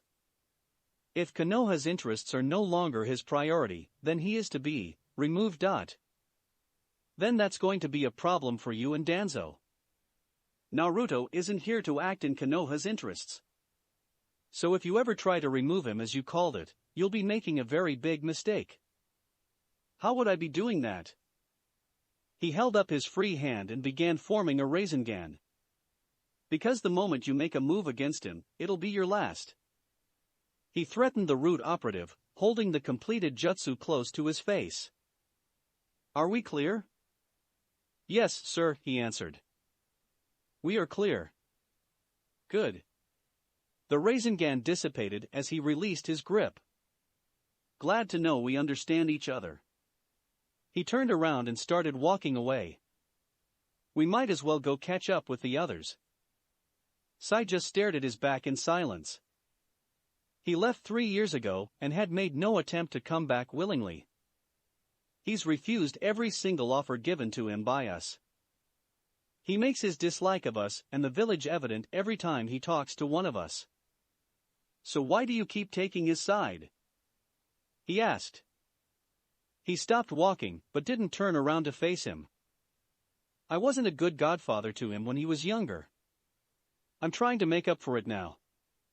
That's why you always go to his side. Because you're trying to make up for what you failed to do. That's my reason. I'm sure the others have their own. He started walking again. Let's get going. He walked out of the room and Sai soon followed him. Location, Teen Paragon. They walked through the streets, having gone to every address on the paper. I'm new to this whole information hunting thing, so I don't know if our little trips were worth it or not. Sokka commented. They all pretty much gave us the same information. Azula replied. We went to at least 4 different places, and we were told the same thing every time. The only thing that was different was a couple of the details. They also told us that nobody in the capital likes the fire daimyo very much. Suki said. Can you blame them? Naruto asked her. I've never met the guy and I don't like him just by listening to how he rules. The asshole might have bent on conquering his side of the planet, but at least he knew how to rule. Who's the asshole? Azula asked. Ozai, he answered. I thought he was the royal flaming asshole. He's been stripped of his titles and thrown into jail, so I can't call him royal. And his firebending has also been taken from him, so I can't call him flaming, hence, why he is the asshole instead of the royal flaming asshole. Well, that's nice, but we still have the same basic information from 4 different sources. That just means one thing. He said. What? She asked him. We're going to have to look for new information on our own. Still, at least we have something to start with. What do you mean? Suki asked him. Each informant told us that the spring daimyo will possibly be taken out at the upcoming dance, so all we have to do is ask around about said dance. Well, we can't do that in the slums and whatnot. Sokka remarked. We'll have to ask around the higher class places. Don't be so sure about that. Remember, the owner of the hot springs told Suki that if the daimyo was going to be throwing a party, there's a good chance the rest of the city isn't going to be working. All we have to do is ask in the right places. Such as? Azula asked. Well, for one, we ask the shopkeepers if they're going to be closing because of the dance. If they say yes, we then ask why and then pump them for details. We could also ask the taverns and bars if they're going to be staying open late, or if they're going to lower the prices on drinks on the same day of the dance. Suki pointed out. Good point. There is also. He trailed off when he noticed Azula looking straight ahead. Azula, what's the matter? June and Nyla are coming straight at us. They looked in the same direction as she did. Sure enough, both the bounty hunter and the Shersha were coming at full speed. Thankfully, the street wasn't that crowded, so anybody who would have been in their way got out of the way pretty fast. There you are. June declared as she stopped Nyla in front of them. You couldn't have stayed in one spot? We had multiple people to talk to, June. You knew that. Sokka told her. Never mind that, just follow me. She turned Nyla around and went off. The others shared a brief look with each other before going after her. She and by extension they didn't stop until they were outside the capital's walls and into the nearby forest. The others were able to keep track of her as they ran. By the time they had gotten deep into the forest, they were panting, some a little more than others. Why exactly did we have to run out to the forest? Suki asked June as she tried to get her breath back. I just wanted to make sure we weren't being watched. She answered, sounding nervous. Why would we be watched? Azula asked. I just want to be sure, okay? June, what did you do? Naruto asked, narrowing his eyes at her. I didn't anything. She protested. June. What makes you think she did something anyway, Naruto? Sokka asked him. Mainly because she acts like this anytime she does something that's probably going to come back and bite her in the ass, or in this our ass. So, what did you do, June? He asked her again. I might have gotten us involved in Koyuki's assassination. There was a good 15 seconds of silence before both Sokka and Suki said the mandatory what. Naruto, on the other hand, just took a deep breath and looked at her. And how exactly did that happen? All I did was walk into a tavern, get a drink, and started talking to someone, I swear. She told him. Flashback. Alright, Nyla, behave yourself. She told the Shirshu, who only growled slightly in response. That's a good Shirshu. She turned around and walked into the tavern. As she walked up to the bar, everyone's attention was on her, and not in the checking her out way. They were sizing her up as a potential threat. She didn't pay any attention to them. She was no novice to that particular dance routine. But she didn't care about that. All she wanted at that point was a drink. Hey! She called as she sat down at the bar, getting the bartender's attention. Got anything to drink? What do you want? The bartender asked. Tea, if you got it. Does this place look like it's a tea shop to you? He asked her, a warning tone in his voice. It looks like the place that'll give the customer what they want. Besides, I can see the kettle heating up. She replied, pointing her thumb at said kettle, which started to whistle. Without saying anything in response, the bartender walked over to the kettle, grabbed it, and started making tea. He poured her a cup and handed it to her. She put a couple of Rios on the counter as she took the cup. Just so you know. A man said as he sat down next to her. The only reason he asked if this place looked like a tea shop was because the tea here isn't that good. She took a sip of the tea. I'd had worse. She replied. If you say so, he told her with a grin. By the way, I don't know and I don't care. The bounty hunter said, cutting him off. If you're trying to pick me up, just forget it. Whoa, a little harsh there, aren't ya? Still true, isn't it? He laughed. Don't worry, I wasn't serious. Actually, I was wondering what you were doing in town. You're not from around here, so people are curious. What gave it away? She asked sarcastically, already knowing the answer. That creature out front, he answered. Are you bounty hunter or something? I like to think of myself as a well-traveled businesswoman. She replied with a smirk. Where are you from? I'm from across the sea. My friends and I figured we could use a change of scene. And where are your friends? They're out getting the lay of the land. It might have sounded a little cryptic to some people, but others would realize it might they were scoping out the place. Are they bounty hunters too?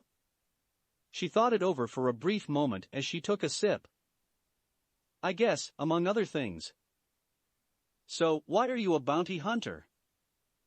He asked her. You got any personal reasons or something? If I did, would I tell you? Besides, I'm just in it for the money. That's it? My jobs pay well, and I get some fun out of it. She told him. The bigger the amount of cash, the happier I am. In that case, I have a proposition for you. You say this to every strange girl you meet, or am I the exception? She asked, her voice dripping with sarcasm. Actually, I'm being serious.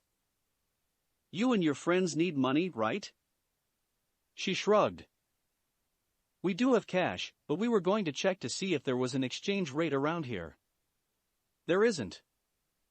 Here, your money is completely useless. But I have a job offer that pays very well. Oh really? What's the job?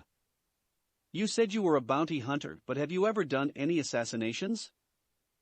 A couple of times, when the bounty was wanted dead or alive, and there was no way of taking him alive. What about your friends?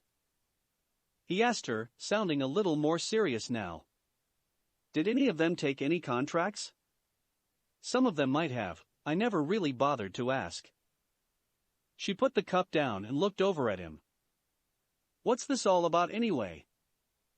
My boss has a job that'll pay a lot of money for an assassination, and from what I've just heard, you and your friends are perfect for the job. Are you kidding? I just told you that I was a bounty hunter, not an assassin. But you've done a couple, so you're not a complete novice. Besides, you and your friends do this job, and you'll be set for life. I'll have to talk to the others and see what they think. She said after staying silent for a couple of seconds. That's fine by me. I'll be expecting your response by tomorrow. If you and your friends don't show up, I'll be disappointed. She said, standing up from the bar. If we take this job, who are we targeting? Ah, so you're interested. I didn't say that. I said if. Who would we be targeting? He smiled as he stood and leaned closer to her ear. My boss would want you to kill the spring daimyo. He whispered so no one else could hear them. While on the outside June appeared to be calm and indifferent, on the inside warning bells were going off. This is not good at all. I might as well already sign us up to take her out. She thought to herself. Without saying a word in reply, she turned around and walked away. She walked out of the tavern and immediately climbed aboard Nyla. Nyla, we need to find Naruto now. She told the Shirshu, who hissed at the mention of the blonde. Now is not the time for that. I may have just landed us into something bad. Nyla heard the urgency in her voice, so he started sniffing the air, searching for Naruto's scent. Once he had it, he took off. End flashback. Everyone just stared at her as she finished telling what happened. I have to say, that was fairly impressive, June. Azula said, breaking the silence. We go looking for information on the assassination, when all we had to do is wait for you to land us a potential job concerning said assassination. Don't act you haven't done anything that's stupid, Azula. Naruto told her. You've done a few stupid things yourself. Actually, if you think about it, this can be beneficial to us. Sokka mused. What makes you say that? Because I can say about this is that we might be in trouble. June asked him. It's simple. All we have to do is take the job. That statement made everyone look at him like he had suddenly said he was Sozin reborn. Sokka, please explain. Suki told him. Look, we've been looking for information on the assassination in order to stop it. I don't know about the rest of you, but I can't think of a better way of stopping it than from within. You know, he does have a point. Azula said. If we were to take this job, any information regarding the assassination would be given to us, which we can pass to Jiraiya and the others. That'll give them time to make countermeasures. But how would we pass the information? If we take this job, odds are we'll be watched every single step of the way. June asked, calming down since she heard Sokka say it could be beneficial. I'm still trying to figure that out. Sokka admitted. Right now, the best I got is someone sneaks into the dance before we get there and warns them. That's cutting it really close. Suki pointed out. Sorry, but I still don't know how we can supply them with information if we're supposed to be watched as we plan this thing. Maybe we could use one of Jiraiya's contacts to pass the information. Azula suggested. One of them was the owner of a bookstore, and another was a manager of food store.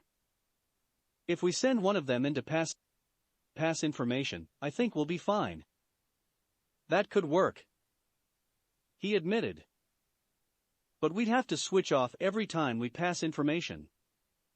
If we keep sending the same person to see the fucking sadist, whoever they'll have got watching us will start getting suspicious. They'll also get suspicious if we keep sending those two in again and again. Suki pointed out. We'd have to keep the time between sending one of them as random as possible so we can stay in the clear. It's shaky, but it's the best we've got to go on. But if we make this work, not only would we be able to protect Koyuki from the assassination, we'd probably be able to catch the actual assassins off guard and be able to grab them and pump them for information about the Akatsuki. So, we're going through with this? June asked, making sure. Yeah, we are.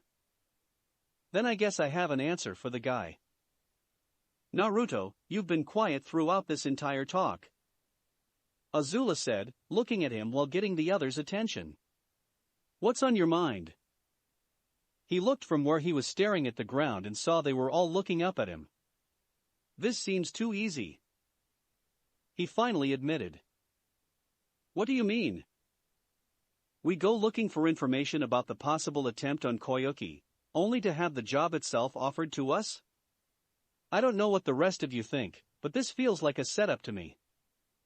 But this could also be our only chance to stop the assassination, Naruto. Sokka told him. We have to risk it. I know that. He admitted. I'm not saying that we shouldn't do it, I'm just saying that we have to be careful, and that we should never drop our guard. Keeping our guard up is a given. He said in reply. Neither Aang nor Katara are here to tell us that there's no need to be paranoid, and that we can trust whoever wants our help. If Aang or Katara were here, they would have tried to browbeat everyone into saying no to the offer. They wouldn't have cared if it was the best way to stop it. The blonde retorted. That's the truth. He stated, making them all chuckle. They walked out of the forest, heading back to the capital. As they walked, the same thought lingered in their heads. Is this a setup? Are we the ones being targeted now? Chapter 50, Planning and Listening. Location, Team Kakashi's room. It was night outside and so mostly everyone was asleep. But while most of them were sleeping peacefully, Sasuke was tossing and turning. Sweat was pouring down from his head and into the bedding beneath him. He ran through the streets of the Uchiha compound, past the dead bodies of his clan. He knew who he was trying to get away from. He had had this dream before. But despite reliving it, he could do nothing to stop it. He all but bolted out of an alleyway and onto the main street, only to find Itachi standing there, waiting for him in the shadow of the moon. It's a lie. He begged. This isn't like you, big brother. It can't be. I have acted like the older brother you desired. Itachi told him. But then, he didn't continue his explanation. Instead, his form twisted and his features blurred, until who was standing in front of him wasn't Itachi, but Naruto. Just like I once acted like the teammate you desired. He said. What? Sasuke asked. He was shocked by how deep his voice was. Looking down at himself, he saw that he wasn't a child, but the person he was today. What are you doing here, Naruto? His mouth turned into a sadistic grin. And you called me a daube? Take a good look around, you're supposed to be good with stuff like that. He did, and his eyes widened with more and more horror as he did. Not only were there members of the Uchiha clan lying dead in the streets, the other members of the Konoha 11 were there too. Asuma, Guy, Kurenai, Kakashi, Choji, Ino, Tenten, Shino, Lee, Hinata, Shikamaru, Kiba, Niji, even Sakura. What's going on here? What did you do? I got tired of you all begging me to come back, so I did something about it. Now, all that's left is you. You son of a bitch! Roared Sasuke as he leapt for him, his hand going for his Chikudo. But he grabbed nothing but air, which made him stop. Are you looking for this? He asked, holding up the Chikudo. Before he got an answer, he plunged it into the Uchiha's chest, making him fall backwards onto the ground. You know you really should have seen that coming, even without your precious Sharingan. He commented as he causally walked up to the slowly dying Uchiha, standing over his head. Thankfully, I know a way to fix that. He brought his foot and stomped down hard. His eyes went open, and he quickly sat up. He was about to scream, but his training as a shinobi made him choke it back down. His breath was ragged and sweat still poured down from his brow.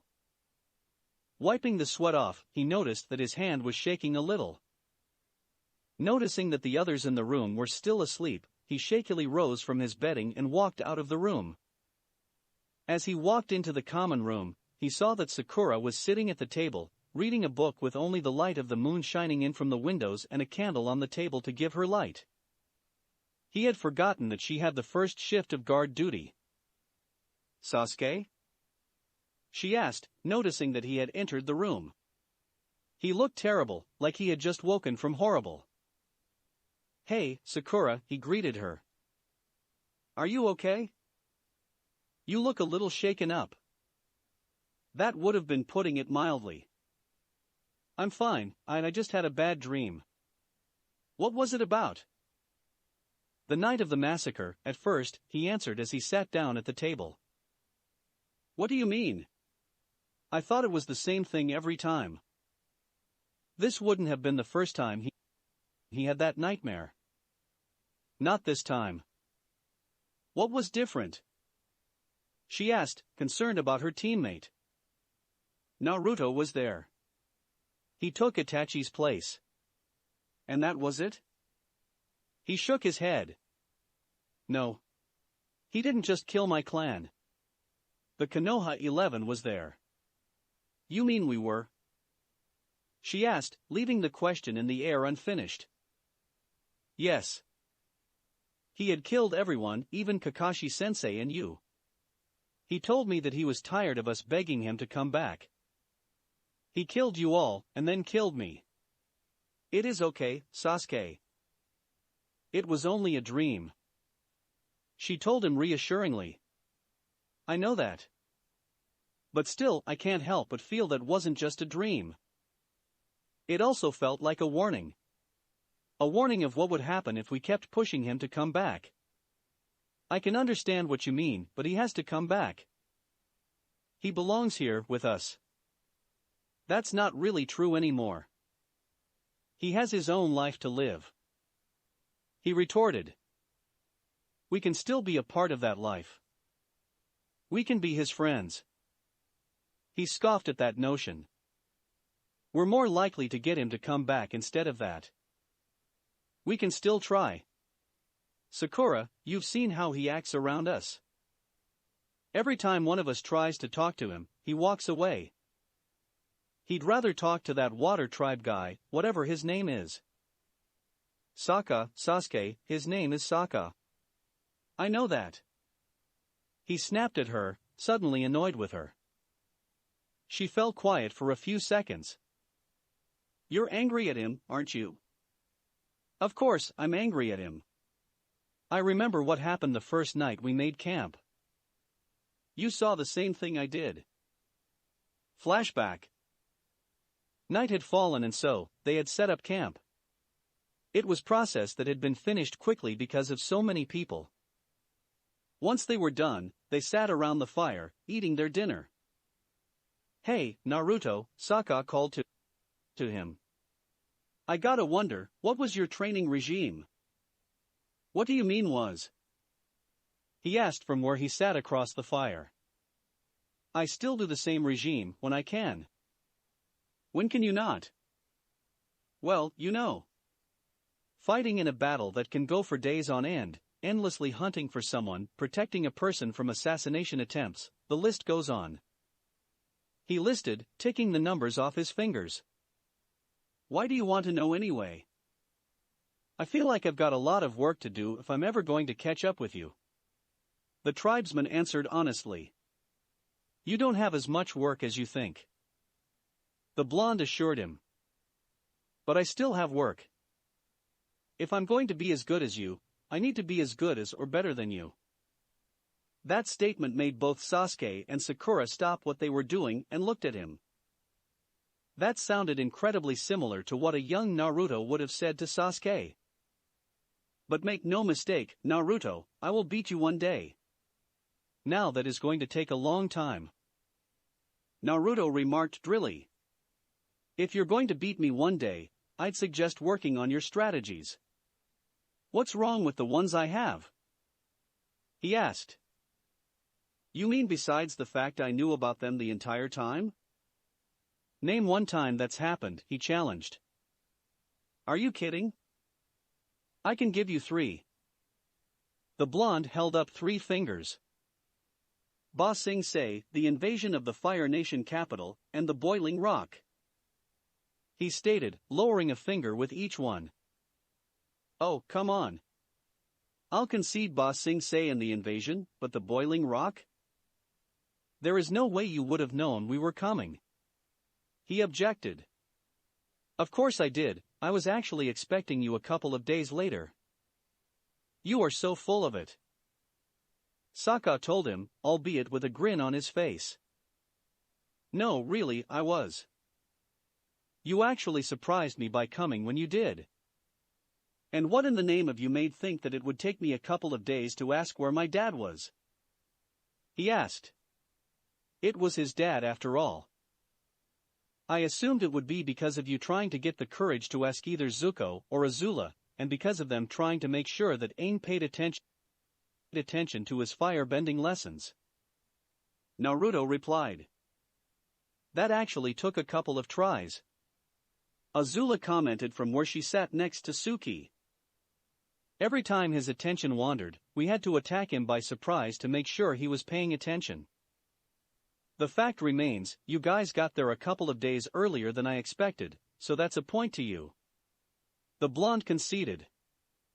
Wait, when did we start keeping score? Sokka asked him. Since about 5 seconds ago. By the way, you're still a point behind me. What? Ba Sing Se and the invasion were a point to me, but the Boiling Rock was a point to you, so it's 2-1 in my favor. Oh, that's going to change. You want to go right now? Naruto challenged, putting down his dinner. His response was to leap at him. It soon became a playful wrestling match. Nobody interfered, but Jiraiya was giving a color commentary that was making some of the others start to laugh. Finally, it ended with Sokka on top of Naruto with his arm in a lock. Say it. Say it. He ordered Naruto. I won't. He replied as he tried to get out of the lock. You will. Say it. Sokka commanded, not letting him move. All right, uncle. Uncle. He released the lock and jumped up to his feet. You heard him, people. He said uncle. That's a point to me. We're tied now. He danced a jig around the fire in celebration. Yeah, I heard you the first time. The blonde grumbled as he got back up. But make no mistake, that's going to change soon. Of course, it will, I'll be in the lead. Oh no, you won't. That will be me. Yeah right, in your dreams, Naruto. The two of them spent the rest of the evening before going to sleep arguing about who would be in the lead. But everyone knew they weren't being completely serious about it due to the smiles they had on their faces. And yet, those smiles and the argument irked one person there. End flashback. Sakura looked quietly at her teammate. "Are you angry at him, or what he took?" she asked. "What do you think?" he asked back. "The dope was always the one who was trying to beat me. I was his rival. Now of all sudden, he's got a new rival, and I'm tossed away like yesterday's trash." "You saw them, Sakura. They were arguing like the two of us used to do, except they don't take it seriously." "Sasuke, how long have your eyes been like that? What are you talking about?" She took a small pocket mirror from her pouch and held it up to his eyes. "How long have you had the Mangekyo Sharingan?" she asked again. The mirror showed him that he had accidentally activated the Mangekyo Sharingan. The design was a red six-pointed star with black lines forming a back hexagon in the middle, around a black pupil, and which all of it was surrounded by a black background. "Damn, you've seen them," he muttered, deactivating them. "How long, Sasuke?" she asked a third time. "It's been 3 years now," he admitted after a moment of silence. "Did you kill someone?" The tone in her voice was almost accusatory. "No, I didn't," he snapped at her before falling silent. It was the news that Naruto had left the village. The fact he had left us behind, and I was a reason for that, tore me apart. And I got the Mangekyo Sharingan as a reward for the pain of losing someone who was like a brother to me. "Have you used it?" "No," he answered, sounding offended. "This is only the third time I have activated the Mangekyo Sharingan." "What was the second time?" She knew that the first was when he gained them. "To make sure I wasn't dreaming or hallucinating." "So, you've never used them? Not even against Itachi?" She knew that the brothers had met during their search for Naruto. "I said that already, Sakura." "Why didn't you?" "I chose not to, that's all." She just stared at him for a few moments, before laughing quietly. "And I thought Naruto used to be the stupid one." "I beg your pardon?" he asked, looking at her. "You didn't need to hide something like that from us, Sasuke," she told him, fondly placing a hand on his shoulder. "We wouldn't have thought badly of you. You wouldn't, but the villagers might have. Besides, it's not a gift I wanted." "What do you mean?" "If I use the Mangekyo Sharingan constantly, it'll affect my eyesight. In the end, I'll go blind." "Then don't use it constantly."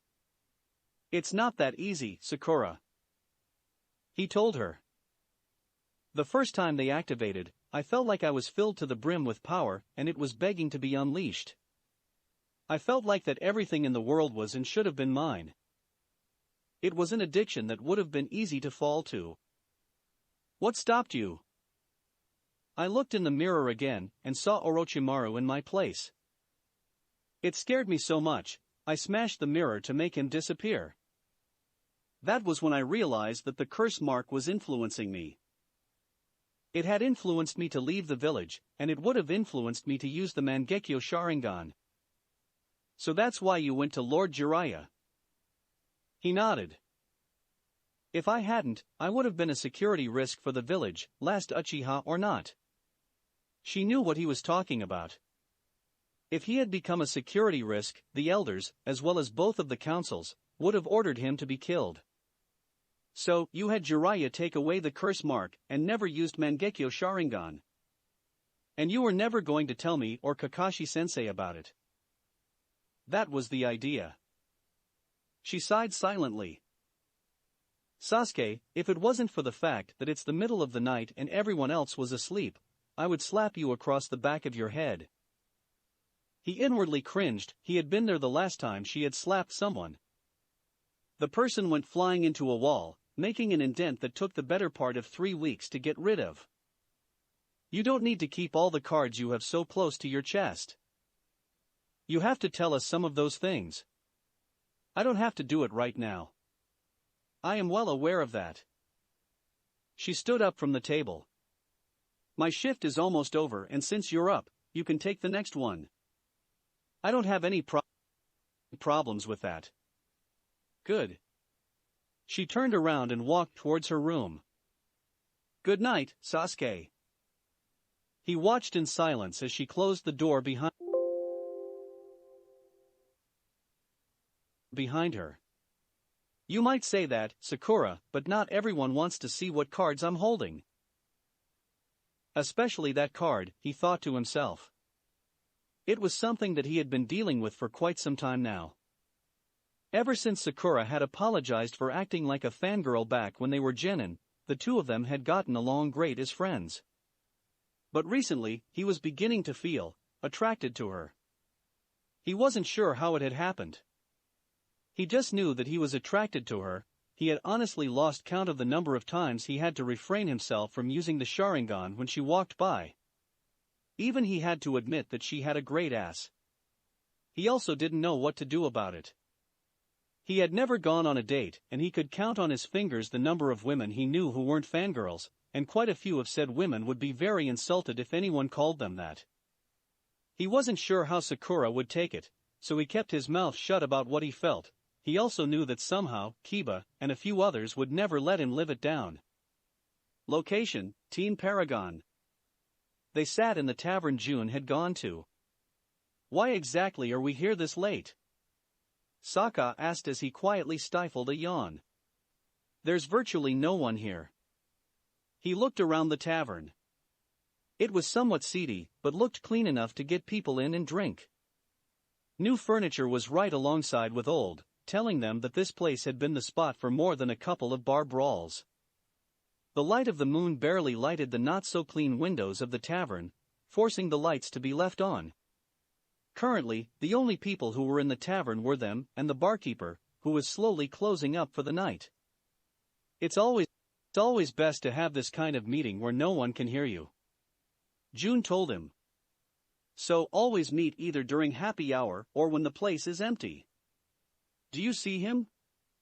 Naruto asked. He had the hood of his cloak back up and wore a bone-white mask over his face, hiding it. They sat at a table that was up against the wall, so they could watch the tavern without someone walking up behind them. Yeah, he's coming up now, she said, seeing the person and someone else walk into the place. Who's that person with him? Suki asked. I don't know. He wasn't with him when I met him. Hey, you're back. The man greeted her as he sat down. The team, with the exception of June, took the opportunity to look him over. The best they could up with was average. He had a plain-looking face with muddy brown eyes and hair. The other man just stood behind him. What he wore was covered by a traveler's cloak, but his pale blue hair, teal pupil-less eyes with purple markings underneath them, and his headband was plain to see. Oh great, him, Naruto thought darkly to himself when he recognizes who it was. I thought Hatake broke his neck. I guess he didn't try hard enough. The Kyuubi replied. What can I say? We talked it over, and we all agreed to take the job. June told the man. Great. My boss will be glad to hear that. He exclaimed. Sir, we have to make sure they're the right people for the job. The second man told him. Oh, come on, Nadar. They're perfect for the job. You can tell just by looking at them. Even so, we must be sure. Your friend is right, Naruto said, deliberately lowering his voice so it sounded more guttural and harsh. For all you know, we could green rookies who never handled a knife before. And are you? Azula smirked when she heard that question. She whipped out one of daggers and pinned a fly on the opposing wall with it, startling the barkeeper. Does that answer your question? She asked smugly. And who exactly are you? I'm guessing you're some unimportant bodyguard? He stiffened in anger. I am Nadar Roga, shinobi of Yukigakure and loyal servant to the daimyo of Snow. Now that's a contradiction if I ever heard one. Sokka mused as he fiddled with his boomerang. You're loyal to the daimyo and yet, you're planning to kill her. That woman is not the daimyo. He snapped, eyes burning with anger. The true daimyo is Lord Doto. I believe that would be the true daimyo was Lord Doto. The tribesman replied condescendingly. You need to work on your grammar. You little shit. His hand reached into the cloak as if to pull out a kunai. He froze when he heard Akela start to growl and felt his teeth on his leg. Control yourself, Nadar. The first man ordered, his tone void of any humor or friendliness he had. Doto is dead, and unless you wish to join him, I suggest you act like a professional. In silence, he slowly withdrew his hand. Yes, sir, my apologies. Good. He turned to face Sokka. If you would be so kind to call off your pet, we can continue. He's not a pet, he's a partner. Sokka replied as Akela let go Nadar's leg. Ah, please forgive me for being rude. The humor and friendliness was back in his voice like a switch had been flipped. That was weird. Naruto thought to himself as he stood up from the table and walked towards the dagger. No kidding. Either that guy is one hell of an actor or he is hiding something. The fox remarked. Ten says he's hiding something. Given what we do, that's a sucker bet. For all we know, it could be both. Can we please move on here? Suki asked, pretending to sound impatient. I'm getting bored here. Relax. June told her. He still needs to know if we're good enough. Then hurry it up already, sheesh. Sorry about my friend, she's a little impatient. She told the guy. It's all right. I take it that's not the only thing about her? He asked. Sokka snorted. Are you kidding? She's one of the best fighters you'll ever see. And how do you know that? I married her. Thankfully, no one on his side of the table batted an eyelash when he said that. Through most of them were thinking he's kidding, right? The other man only raised an eyebrow. Aren't the two of you a little young to do that? He asked. How is that any of your business? Suki asked back with a glare. You're here to ask about our abilities, not our lives. He chuckled. Good point. He looked over at Sokka. So, what can you do? I'm handy with a boomerang and a jian. He replied. Also, I'm good at creating plans and improving them.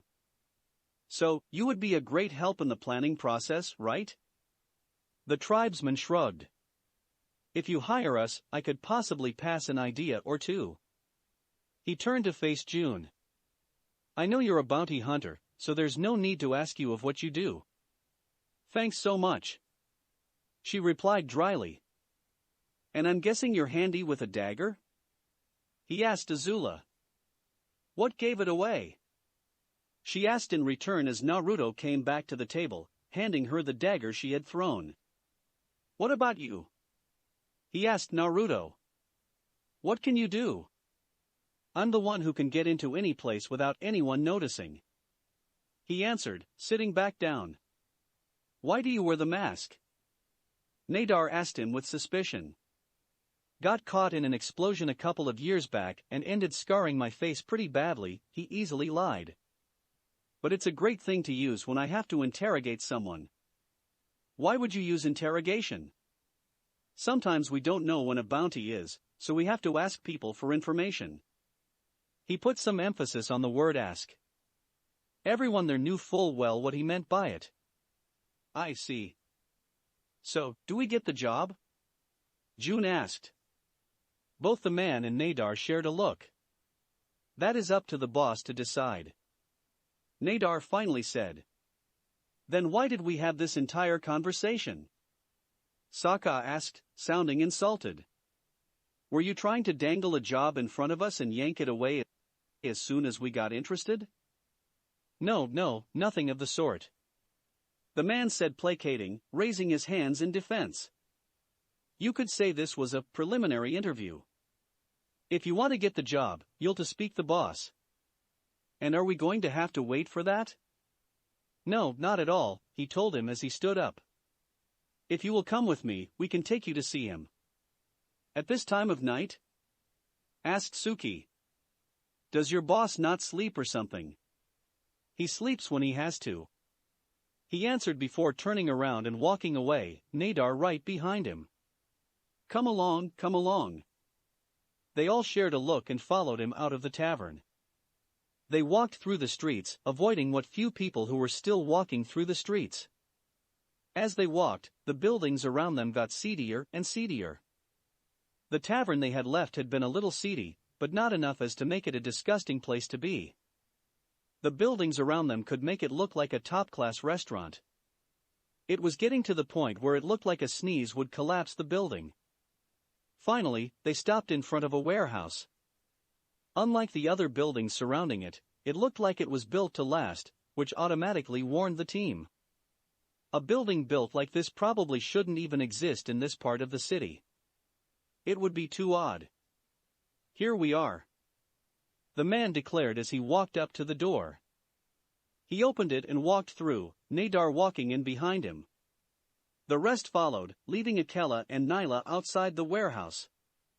The inside of the warehouse was practically bare, save for a spot in the center. A couple of lights were on in the ceiling, but they all were focused on the center, leaving the rest of the place to be lit by the weak light of the moon. In the center of the warehouse was a large table, with maps and blueprints spread all across it. As they got in closer, they noticed that most of the papers there concerned the daimyo's palace. So where is this boss of yours? Azula asked, looking around. There's no one else here except us. Ah, I knew I had forgotten something. The man said to himself before placing his hands in a hand seal. Kai, he muttered, and was enveloped in a cloud of smoke. When the cloud dispersed, the man had changed. His brown hair had turned black and his face was now covered with an orange mask that looked as if it swirled around a hole where the right eye should be. But their attention was on his dark cloak, a dark cloak that had red clouds on it. Hello, my name is Toby. He greeted them in a childish voice. You're the boss? Sokka asked. I thought it would have been someone else. No, I'm the one who got picked for this job, so I'm the boss here.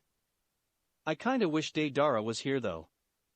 He'd be great at doing this kind of thing. He muttered the last part to himself, but was still loud enough for the others to him. Who is Deidara? Naruto asked. Oh, just someone I know, he's not important right now. So, what was with the whole thing in the tavern? June asked. It was exactly what it was, a preliminary interview. You people are so slow. This is the real test, right now. He told them, gesturing at the table. What are we supposed to do with all of that? Suki asked. What? You can't see it? It's obvious. You guys have to figure out how to kill the Spring Daimyo. Location, Team Kakashi. As the morning light shined through the windows, they sat at the table, eating the food in front of them. Did everyone sleep well? Koyuki asked as she looked around the table. As well as we could. Sasuke answered, earning him a look from Sakura. Sakura. Well, we should have a leisurely morning. But I will have a meeting with the Fire Daimyo and his advisors regarding the trade agreement. Why would the Daimyo be there? Sakura asked, looking up from her food. I thought he would have stayed out of this kind of thing. I'm not sure. Maybe he'll just be there for the sake of appearance. I just hope Princess Miki will be there. She's the one who I have been talking to. No need to worry, Miki will be there. Jiraiya assured her. She's been putting as much effort into this trade agreement as you. I guess you're right. Are you all going to watch me throughout the day, or will you be taking turns? She asked the shinobi there. We will be there to guard you as you discuss the trade agreement as well as beforehand, Lady Koyuki. Kakashi told her, gesturing to him and the rest of his team. "What will you be doing, Lord Jiraiya?" she asked the Toad Sage. "I'm going to go see what Naruto and his team have managed to dig up," he answered. He was interested to see what they have found already. "Are you sure you will find them? The city is a big place," Sai said, earning him a glare. "The kid might be good, but I'm better. I'm pretty sure I'll be able to track him down. But I also figure they'll try to send me a message. I'm guessing they'll use one of my contacts to pass it to me." "What makes you think that?" Koyuki asked. "I trained Sokka and Naruto for a month. It wasn't just combat lessons and teaching them how to properly use their weapons. I also tried to teach them how to use the intelligence they have and make it better." The sound of someone knocking on the door got their attention. "Hey, Jiraiya, you in there?" called the voice of the bookstore owner. That set the shinobi in the room on alert, getting ready to attack. "It's all right, everyone. I know who it is," he told them before getting up, walking over to the door and opening it. "What is it, Daichi?" he asked the man. "This was addressed to you." He handed him a piece of paper. "I found it wedged underneath the door of my bookstore this morning." "Who was it from?" he asked as he looked over the paper. "If I had to guess, I'd say it was that kid and his group of friends." "That kid?" he repeated. "Yeah, the kid you've been looking for the past 3 years." He understood what that meant. "I see. Thank you, Daichi. It wasn't a problem."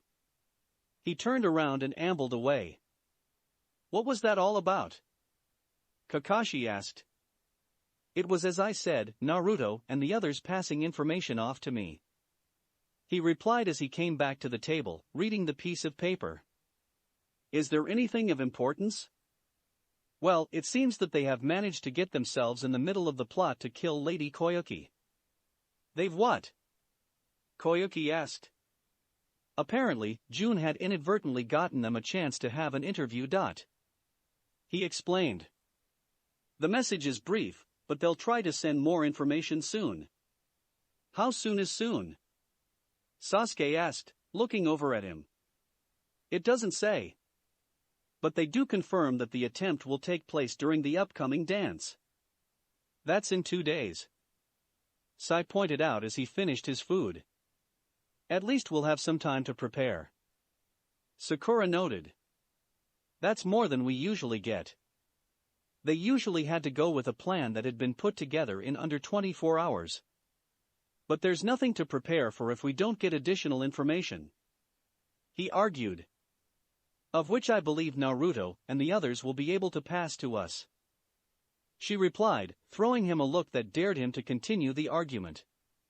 He looked at her, still baffled by her and Sasuke's behavior. He's a missing Nin who doesn't even think of them as friends, and yet they will still vouch for him. Why do they keep doing that? He silently asked himself. Why do they cherish a bond that he has obviously cut off? Anyway, all we can do is wait for the information to be passed to us, Kakashi said, standing up from the table. We've all been seen coming into the palace with Lady Koyuki. It will arouse suspicion if one of us leaves the palace, and she's not with us. Then what should we do? Koyuki asked him. For now, all we can do is act like nothing has happened. We act normally. If that's the case, then I suggest we take the leisurely morning we have out to one of the gardens. She stood up from the table. Shall we? We might as well. Jiraiya agreed. The others agreed and stood up from the table. They walked out of the room and down the hallway. Sasuke and Sai took the front while Sakura and Kakashi stayed behind Koyuki. Jiraiya walked beside her. To anyone who didn't pay close attention, he looked like a friend of the daimyo. They soon stepped out into one of the gardens the palace had to offer. It was filled with trees and flowers, and it also had a little stream that flowed through it. There was a path that one could take so that could walk through the garden and enjoy it to the fullest. They slowly walked along the path.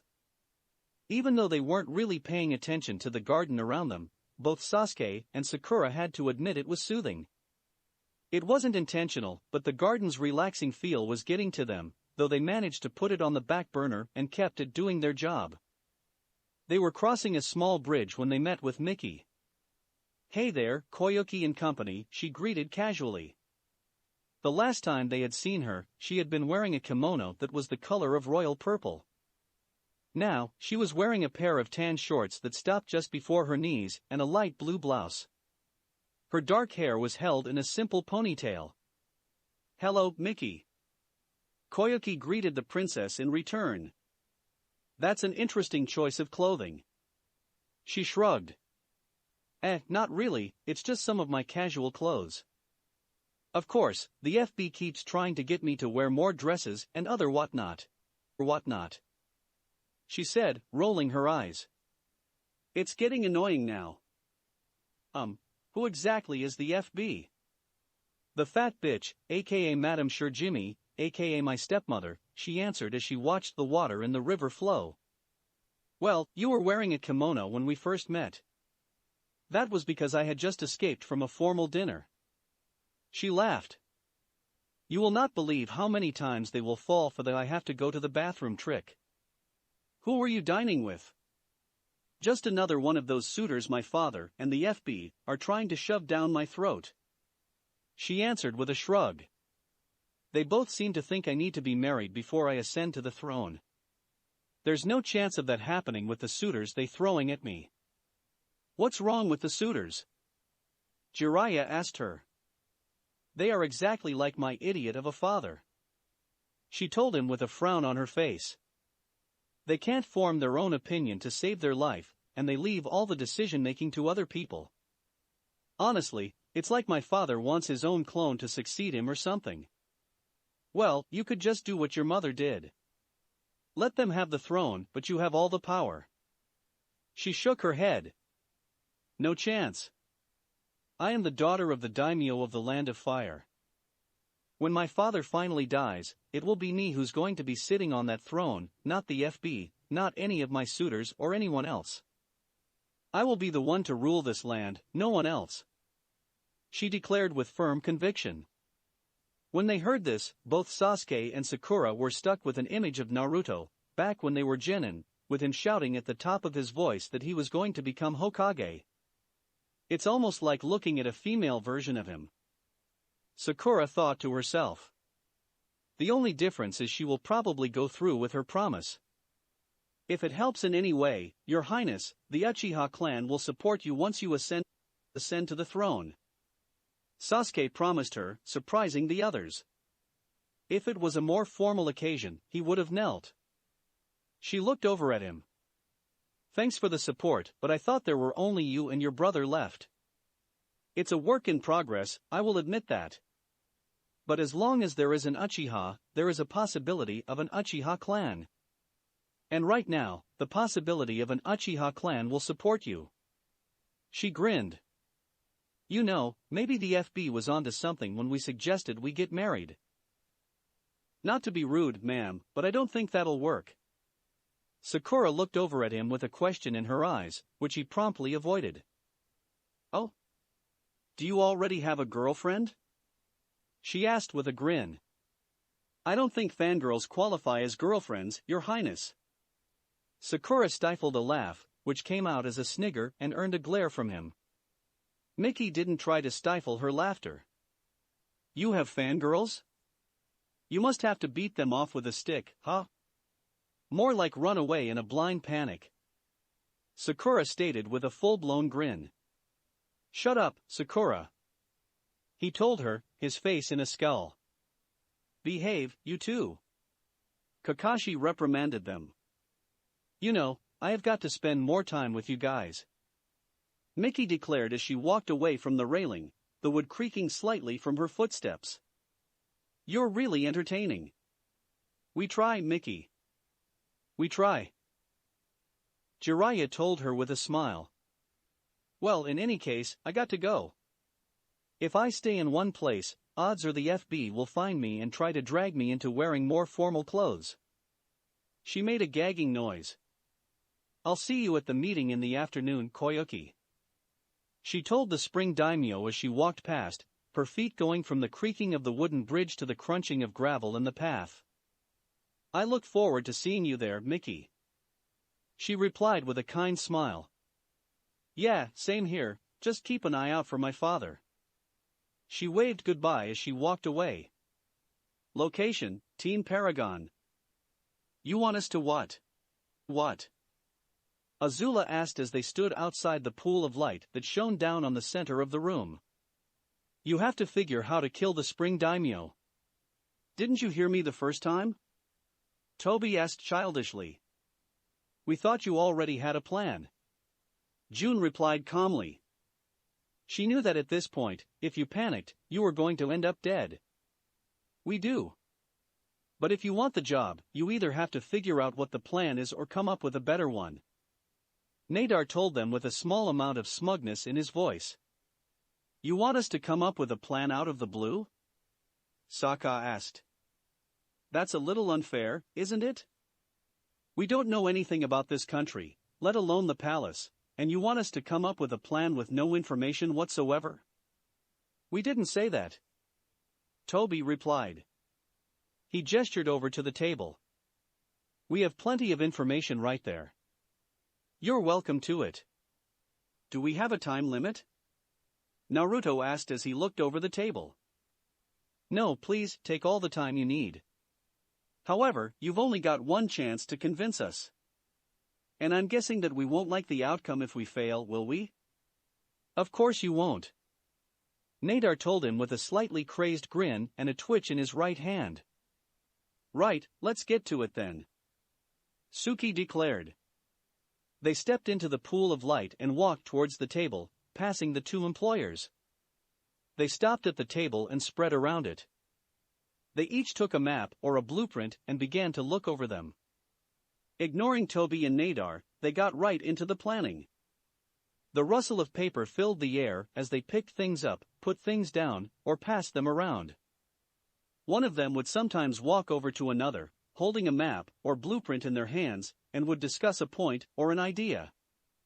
They lost track of time as they worked. The weak light of the moon slowly faded from the small, grime-encrusted windows, which began to make the room outside the center begin to get darker and darker. When the moon had finally vanished, it left the center with the only spot of light.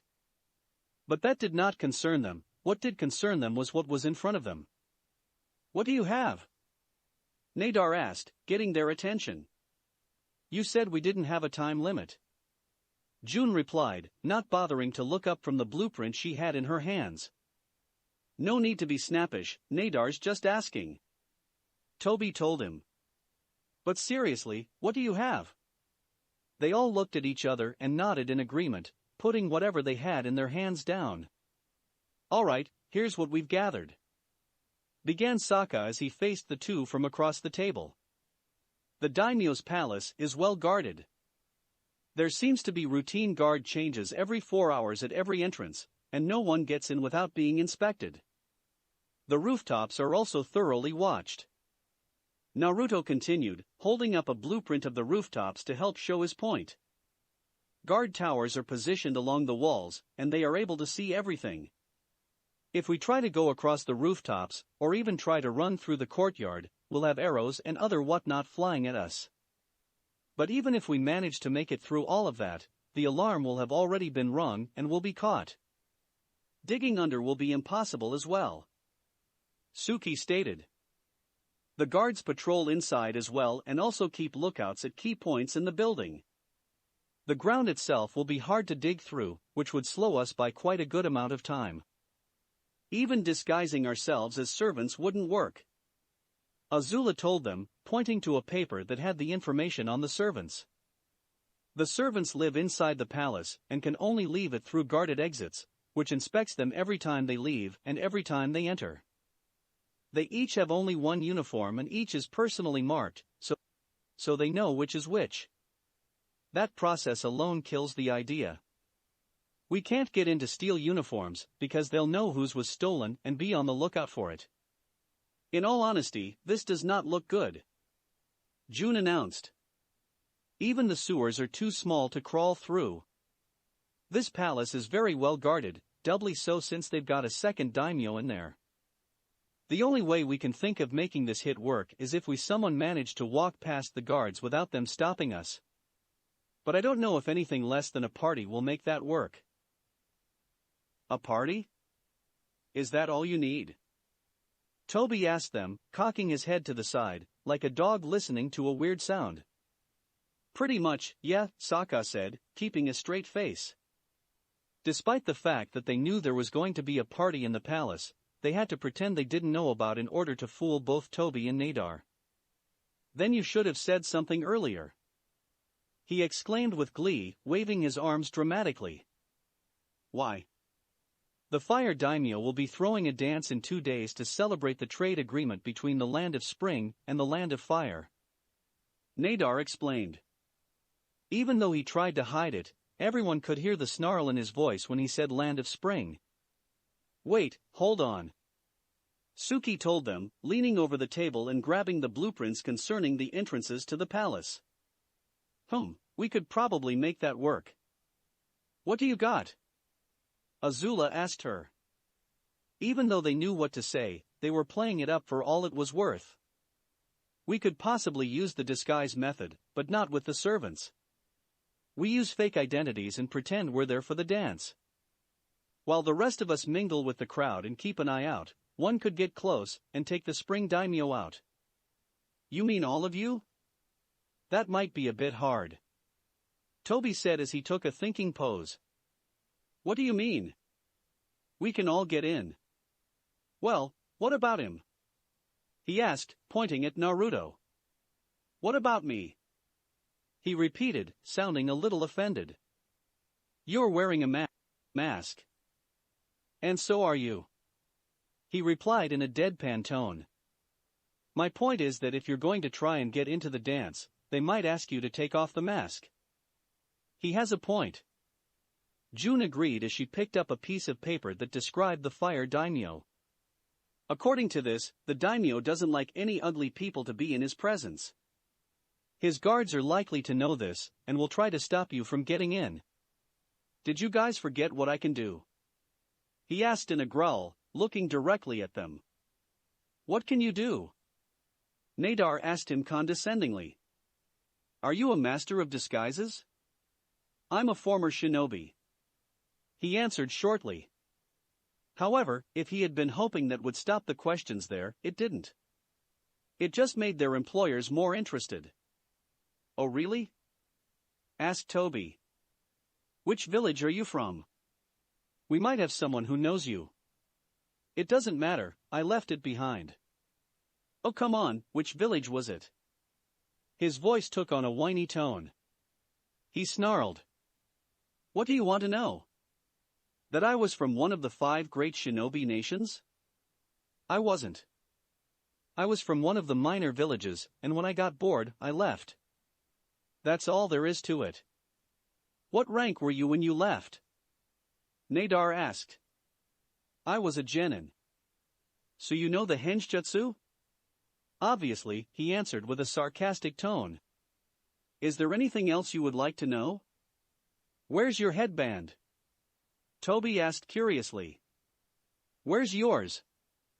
The masked blonde asked back. All right, I won't ask, he said, holding his hands up defensively. But you are able to use the henjutsu, right? Were you not paying attention?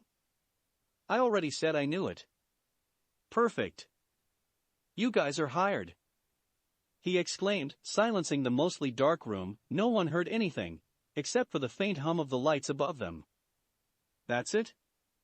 He tells you he knows one jutsu and we're hired? June asked. Oh no, that was just the finishing touch. You guys managed to figure what would go wrong if we try to go over or under and managed to adapt the disguise plan once you heard that there was a dance. All we need to do now is make sure you 5 are dressed up for the occasion. So, how exactly is this going to happen? Sokka asked, trying to stay calm. Both he and the rest of the team knew that if they could get the details, they could alert Jiraiya and the others, giving them a chance to prepare. It's as you said. The 6 of you will disguise yourselves as guests and kill the spring daimyo. Hold on, 6. Azula asked. Nadar here will be joining you. He gestured to the man in question. You 5 will keep watch and will also ensure that he successfully kills the daimyo. I'm guessing that it has to do with that dodo guy from before. Naruto asked, despite already knowing the answer. Yes. It does. Nadar answered with a more obvious snarl. Okay then, is there anything else? Toby asked, scratching his head. Yeah, there is.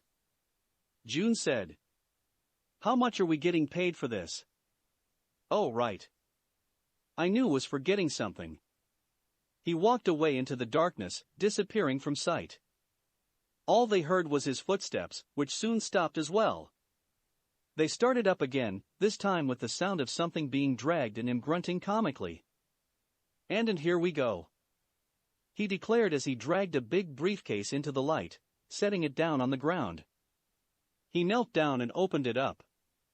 Pulling the top up as he stood back up, it revealed a good amount of Rio bills. While the amount would have gotten any single person's attention, Naruto and the others didn't look impressed. In fact, they almost looked offended by the case. That's it? That's all you're going to pay us with? A single case of cash? Demanded June. What? No. We wouldn't cheat you like that. He assured her, flapping his arms like he was trying to fly. Then what in the name of the spirits is that for? She pointed at the case. It's an example. Nadar explained. If the job is successful, each of you will receive 5 briefcases, the same amount as you see here. He tapped the briefcase with his foot.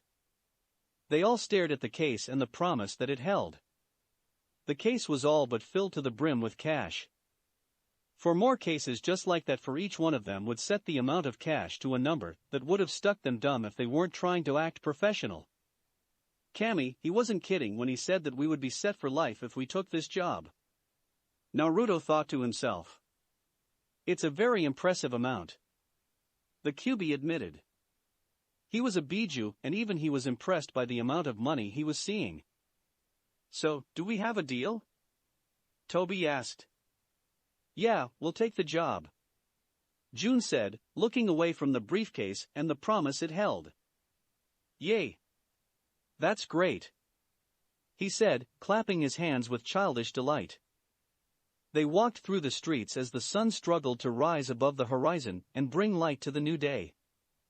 People were beginning their morning routines, whether it was heading to their jobs or opening their shops. The street was filled with people and the air was full with the sounds of feet slapping down on the ground, people talking to one another, and the occasional bird. All in all, it sounded and looked like a normal day in the capital of the Land of Fire. But as they walked, the surrounding people would give them a little room, due to what they looked like, and the vibe in the air around them. It was the vibe of don't piss us off. The pace they were walking it was what some people would have called a little sluggish, others would have called it slow and left it at that. But they didn't care what other people were thinking of how they walk, they were concentrating on making sure that one foot was in front of the other.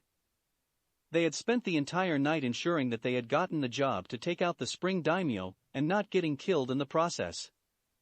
The fact that an Akatsuki member was involved in the planning confirmed the idea that they were behind it. But at that point, they were focusing on getting to the hotel that June had gotten rooms at. They eventually got there and immediately proceeded to the rooms they had been given. Akela and Nyla again stayed outside. It was spacious enough for them. It wasn't by any means a 5-star hotel, but it also wasn't a hole in the wall. There were 2 separate rooms, one for the girls and one for the guys. There was single sink and toilet to share in a small room off to the side. They walked into the room and they all sat wearily on the beds with the exception of June, who was leaning against the wall. They just sat in silence, going over what had happened to them during the night. Hey, Sokka? Said Naruto. Yeah? Asked Sokka. Did you and Suki really get married when we weren't looking? He shook his head tiredly. No, I just throw that in on the spot. I thought it would help them accept Suki's abilities. I see. They fell silent again for a couple of minutes, until he took a breath.